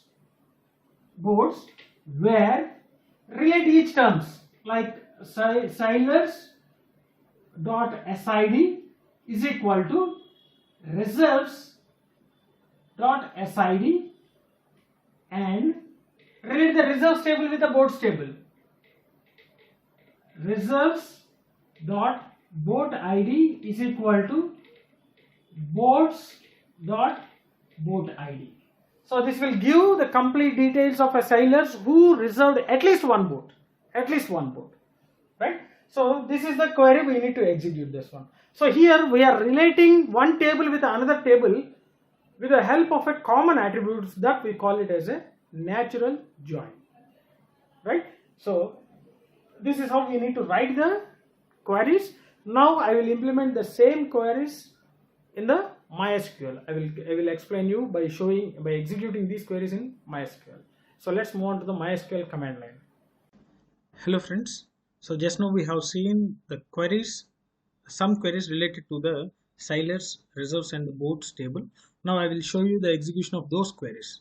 So we have seen the queries for the following questions. So finding the names of sailors who reserve the boat number 3, finding names of sailors who reserve the red boat, finding colors of boats reserved by Sundeep, and finding names of sailors who reserved the at least one boat. Right. Now let us open the MySQL command line. So give the password. I'll clear the screen. Now use the database because we have created the table sailors, reserves and the boards in the YouTube database. So use the YouTube database. Now let us check with the tables first. Show tables. Yes, boards, reserves and sailors. Let us check whether the rows are available. Select star so that we'll get all the detail. So from boards, yes. So select star from sailors. Yes. Select star from reserves. Yes. So we had a few rows available in all these three tables. Now let's start executing this one. So finding the names of sailors who reserved the boat number 3. So for that, what we have to do? So we need to use a select command to retrieve the data. So select, instead of using the star, we need to get the names of the sailors. So S name from, so S name will be available in sailors table. So I'll write here sailors, comma. What we have to do? Sailors who reserved boat number. So reserved means it will be available in the reserves table. So reserves, okay. And what we get? Boat number 3. So boat number will be available in reserves. Sailor name will be available in sailor. So we need not include the boats table also. So write down the condition where we need to relate these two tables with the help of a common attribute. So the common attribute among these two tables is SID. So sailors.sid is equal to reserves.sid, and that's not enough. So here we need to check with the boat number 3, and BID is equal to 3. So here we can write it, BID is equal to 3, right? See, so the sailor name who reserved the boat ID 3 is Ramu. Let us check here. So first let us check here, boat ID 3. So boat ID 3 in the reserves table we can check, because the link will be in the reserves table, right? So in the reserves table, the boat ID is reserved by the 104 SID. So what is the name of 104 SID? It's a Ramu, right? So hope you understood this one. So we are just relating these two tables with the help of a common attribute. So SID is a common attribute. So sailors.sid is equal to reserves.sid, and BID is equal to 3. So in the reserves table, BID is equal to 3 is reserved on 21st February 2021 by sailor ID 104. So now we can get the name from this particular sailor ID. So 104 sailor ID name is Ram. So the name, the sailor who reserves the boat number 3 is Ram. So hope you understood this one, right? Next, the finding names of the sailors who reserve the red boat. The same thing.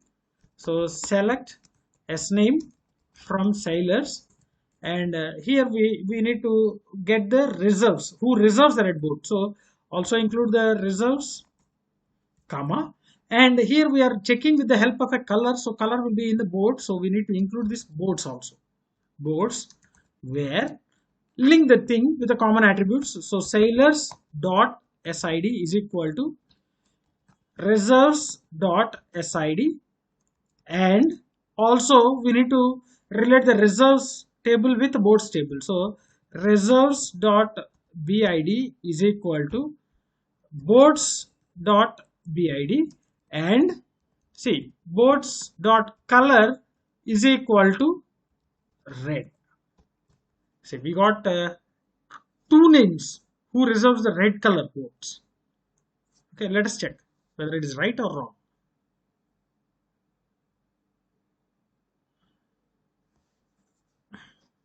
See, color boards color red. Okay, so red color boat ID is 2. Red color boat ID is 2.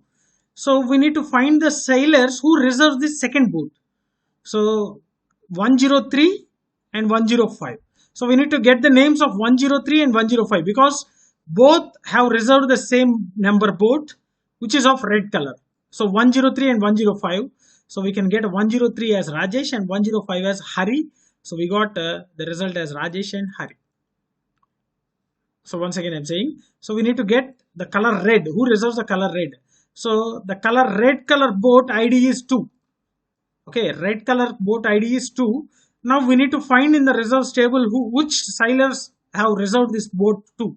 So 103 reserves the boat 2 and 105 reserves the boat 2. So 103 name is Rajesh and 105 name is Hari. So we got these two names. So hope you understood this query. Right? Next one. So finding the color of boats reserved by Sundeep. Now we need to find out the color with respect to the name, sailor's name. Now select color from boats, okay, comma, reserves,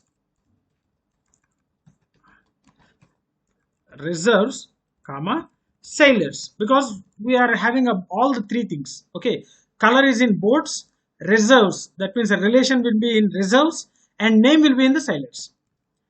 Where relate the things.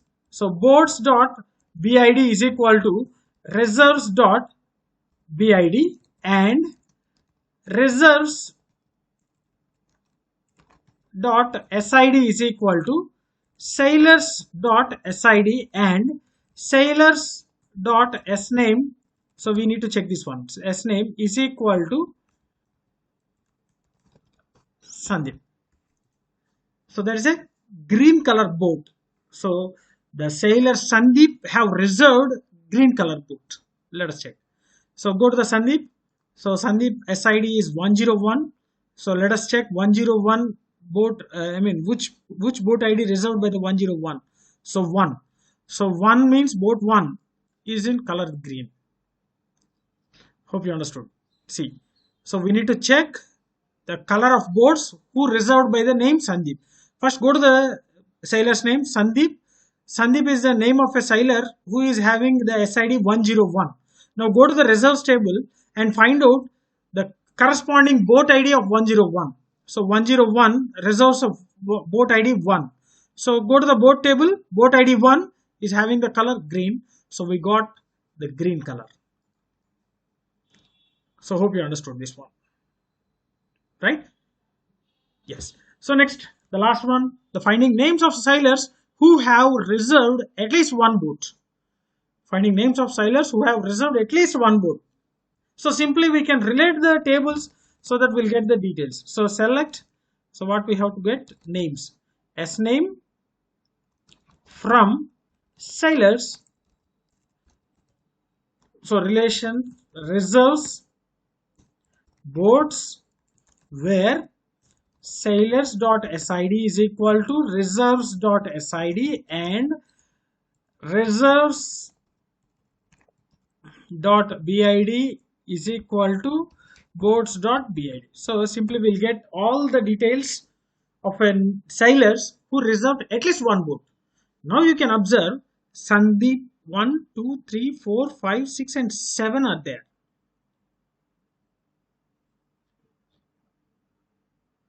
Yes, see, Rajesh having a 2 boats and Hari is having, the same person reserved the 2 different boats. So at least one you can observe here. So in the sailors table, we are having 5 names: Sundeep, Saradhi, Rajesh, Ramu and Hari. Right? 101, 102, 103, 104 and 105. Now you can observe, so reserves table, so 101. So that means already Sundeep reserved one boat. 102 reserves one boat. 103 reserves 2 boats. Right. 104 one boat. 105 2 boats. So that means you can observe all the sailors reserved at least one boat. Alright. Now let us check. We'll remove the 104. Okay, we'll remove the 104.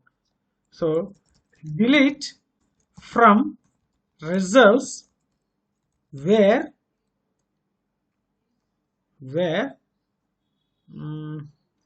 what is this one? 104, no? So right, where SID is equal to 104. So deleted. Now you can check select star from reserves. So you can observe here there is no 104. Okay, 104. 104 means you can observe 104 is nothing but Ramu. So Ramu have not reserved any boat here now. Now execute the same query. So getting all the sailors' name who have reserved at least one boat. Now you can see Ramu name will not be available here because Ramu doesn't reserves, have not reserved any boat. So Sundeep, Saradhi, Rajesh, and Hari. Let us check with this one. So we can use a distinct. We can use a word distinct so that we'll not get any repetition. Distinct means it will remove the duplications. So these are the four names who have reserved at least one vote. At least one vote. Right? So hope you understood these four queries. Right? So I have explained you about the theory, and I have shown you about executing these queries also. So what is a view? So here a view is a virtual table. It is a virtual table constructed from existing tables. So this existing table can be from the single table or from multiple tables. So we can create a view. From a single table or multiple tables with required attributes.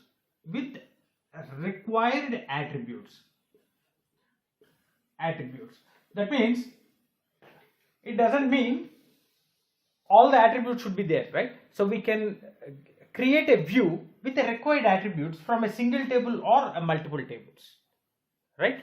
So if you modify any data in this view, that will be reflected on the original table, and if you do any modification on the original table, that will be reflected on this view. So that means these two are correlated, right? So changes made in table reflects on view, and also changes made in a view reflects on table, the corresponding table, right? But the view is a virtual table. So what is the purpose of creating these views? So we are having some tables, so we can access the data with, from this particular table. So why we were going with the views? See an example. So take the college database. So college will be having different departments. Let it be some CSE department, some ECE department, some EEE department, and mechanical department,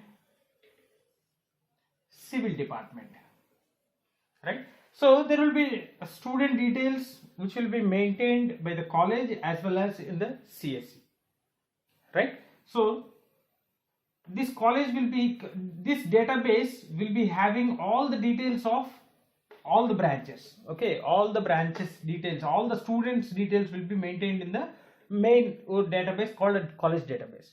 And actually the CSE student should be maintained here. Similarly, EC student details should be maintained here, EEE students, mechanical students, and civil students. So if there are any modifications done on some CSE students, and automatically that should be reflected on the college database, that means the original database, because here also the college will also maintain the database of all the departments, right? And individually the department will maintain the student details. So hope you understood this one.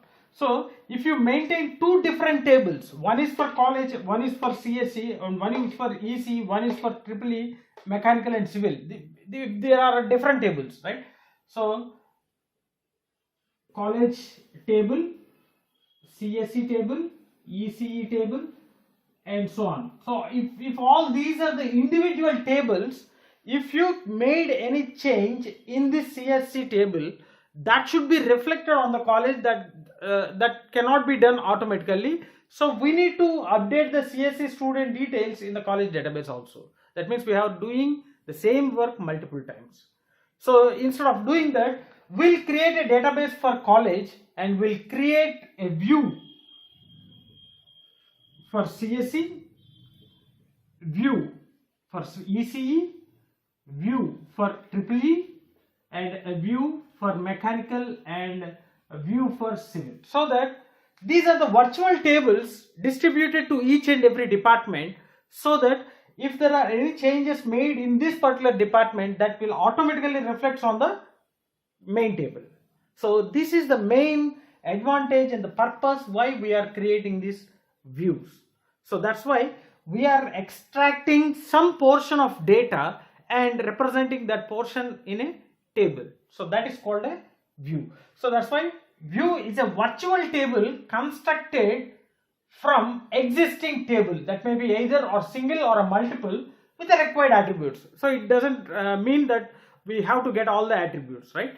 So all the student details from the main database will be maintained in the CSE view. All the ESE students will be maintained in the EC view, triple E view, mechanical view, and a civil view. So that if there are any changes made in this original table, that will also be reflected on these individual tables, because these are all the views, right? So that is the main advantage why we are not creating multiple tables, we are creating simply a views, right? So changes made in table reflects on view, and changes made in view reflects on the table, right? So this is the purpose of views. Now we'll see the syntax now, and then I will show you the execution part in the MySQL, right? So we'll create one table, and we'll create a different views, and also I will show you the updations. If the updations done on the table, whether they are reflecting on the view, and if you are doing any updations in the view, whether they are reflecting on the table. So that we will see practically in the MySQL. Now I will show you the syntax for creating the view. Syntax. So SQL prompt. So create view, give the view name. Similar to our table name, we have to give the view name as,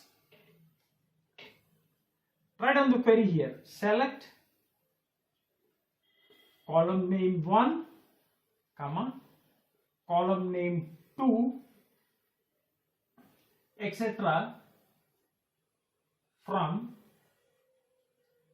table 1, comma, table 2. So if it is only one table, we can write here only one table. If you want to extract the portions from multiple tables, we can get these multiple tables. So let us take with the single table. From table 1, where write down the condition.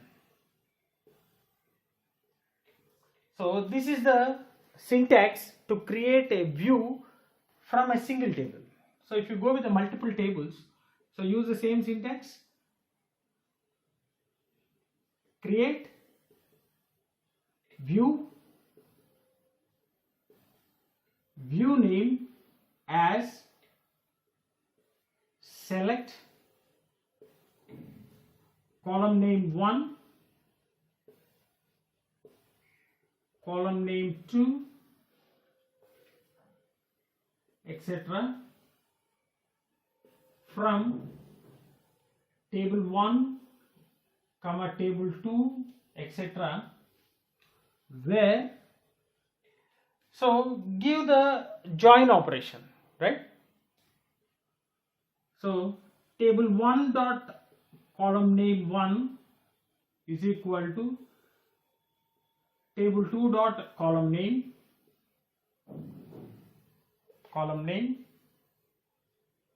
and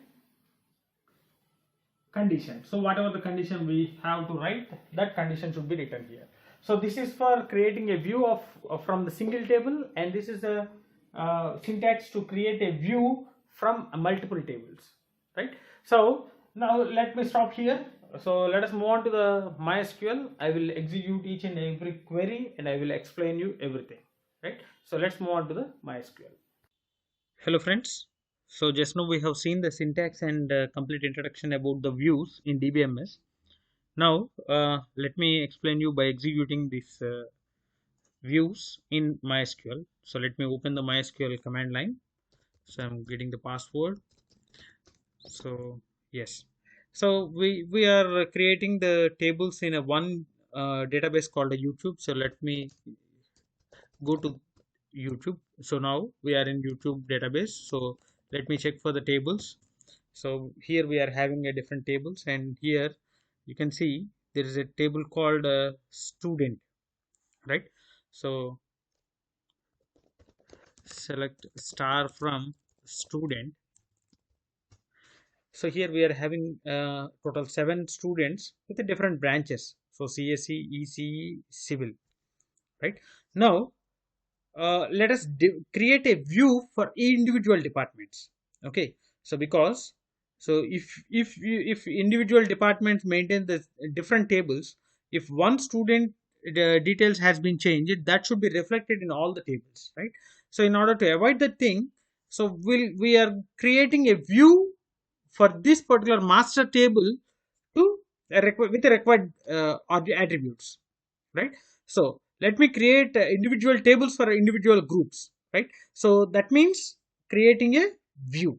So the syntax, create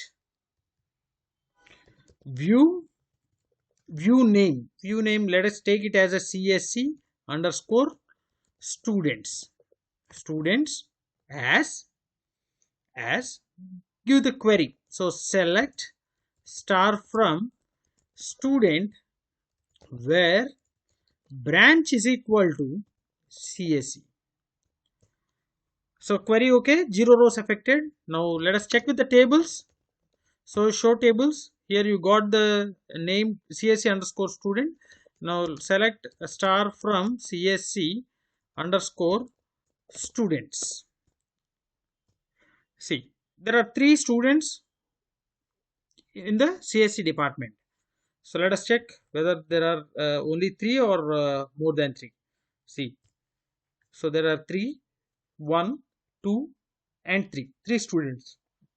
Now create a one more view as a ECE students. ECE students as give the query. Select. So you can select a complete table, or I mean all the attributes or require attributes. I am taking all the attributes. Select star from student. So from this table I am extracting where branch is equal to ECE. I am extracting only the ECE students. So it was also created. Now let us check with that one. Show tables. So select star from ECE underscore students. So there are 3 students. Yes.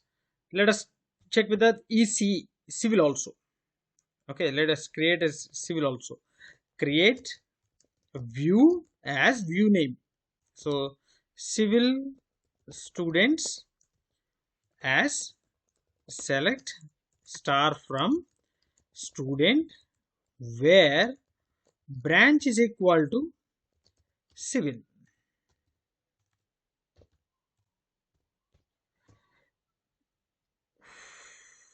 I think wrong name. Yes, let us check once again. So select star from student. So we, yes, we have given civil itself, right? Once again we'll check. So as select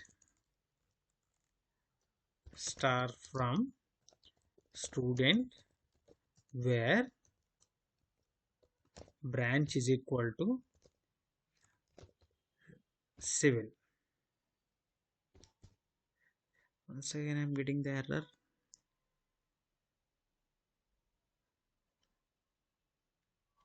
Sorry, syntax wrong. Create view name. You should not give as, right? View name as.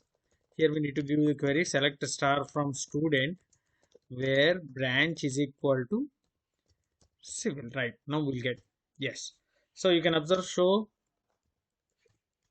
tables. See, we are getting different. So the master table is a student, and from this student the views are civil student, CSE student, EC student. Now let's check. So select star from student, right? Now check. I just want to update the percentage of a civil student here in the master table. So which query? So update student set percentage is equal to 90, where branch, or simply we can say SID is equal to 105. So one row affected. Now you can observe. So select star from student. See, now we got a 90 for civil. Previously it was 88. Okay. Now we'll check with the civil student. So select star from civil underscore students. So you got 90 here. So when we are updating the attribute from the master table, it should be reflected on the view also. So here civil students is the view. So we are changing the value in the master table. It was reflected on the view. Now let us change the view and we'll check whether it was reflected in the master table. So we'll update the same thing. So update civil student. So view name civil students set percentage is equal to 95, where SID is equal to 105. So it was changed in the view. Now we will see the attributes of civil students. Star from civil students. See here 95. Previously it was 90. Now we are updated here. Now we'll check in the master table, right? So select star from student. So here in the master table it was reflected. So if you do any changes in the view, it will be reflected on the master table. And if you are doing any manipulations in the master table, it will be reflected on the view, right? So this is the view which we have created from the single table. Now we'll check how to create a view from multiple tables. Now let us check. Show tables. So here we are having some contact and we are having some student. So we know the details of a student table. What are the available things? So we can also have this one. See, select star from contact. So this is a contact, only 3 student contacts. Now we'll create a view by combining these two things. Okay. See what we have to do. First we need to create a view name. So student contact as, now we have to write the query. So select student.sid, give the attributes which we required in that view. So student.sname, and see contact.email. So I'll go with only these four things. Contact.mobile, right? From, write down the tables. So one is a student table, one is a contact table. Where, give the condition. So we have to join this one. So the join will be with respect to the common attribute. So where student dot SID is equal to contact.sid. So this is the natural join. So equal attribute. See, query okay, 0 0 is affected. Now you can observe the show tables. So here you can observe student contact. So now you can go with this one. Select star from student contact. So we are having only 3 terms, 101, 102, 106 with email and mobile. So if you change name here, automatically that will be reflected on the master table, right? So hope you understood this one. So how can we this one? And the next one is how can we delete the views? We can also delete the views. Those are similar to our table. So drop command is used to delete the table. So if you use a drop table student contact, so we'll get an error. So if you use a drop view student contact, see, query okay, 0 rows affected. If you observe the tables list, the student contact is not available because the syntax for deleting the table view is a drop view. Instead of table, we have to give the view. That's the only difference, right? So hope you understood this views concept. What is the purpose of views, and how can we create a view from single table? How can we create a view from the multiple tables, and how can we delete the views? So I'll stop here, and if you are having any doubts regarding this one, please post your doubts in the comment section. Definitely I will try to clarify all your doubts.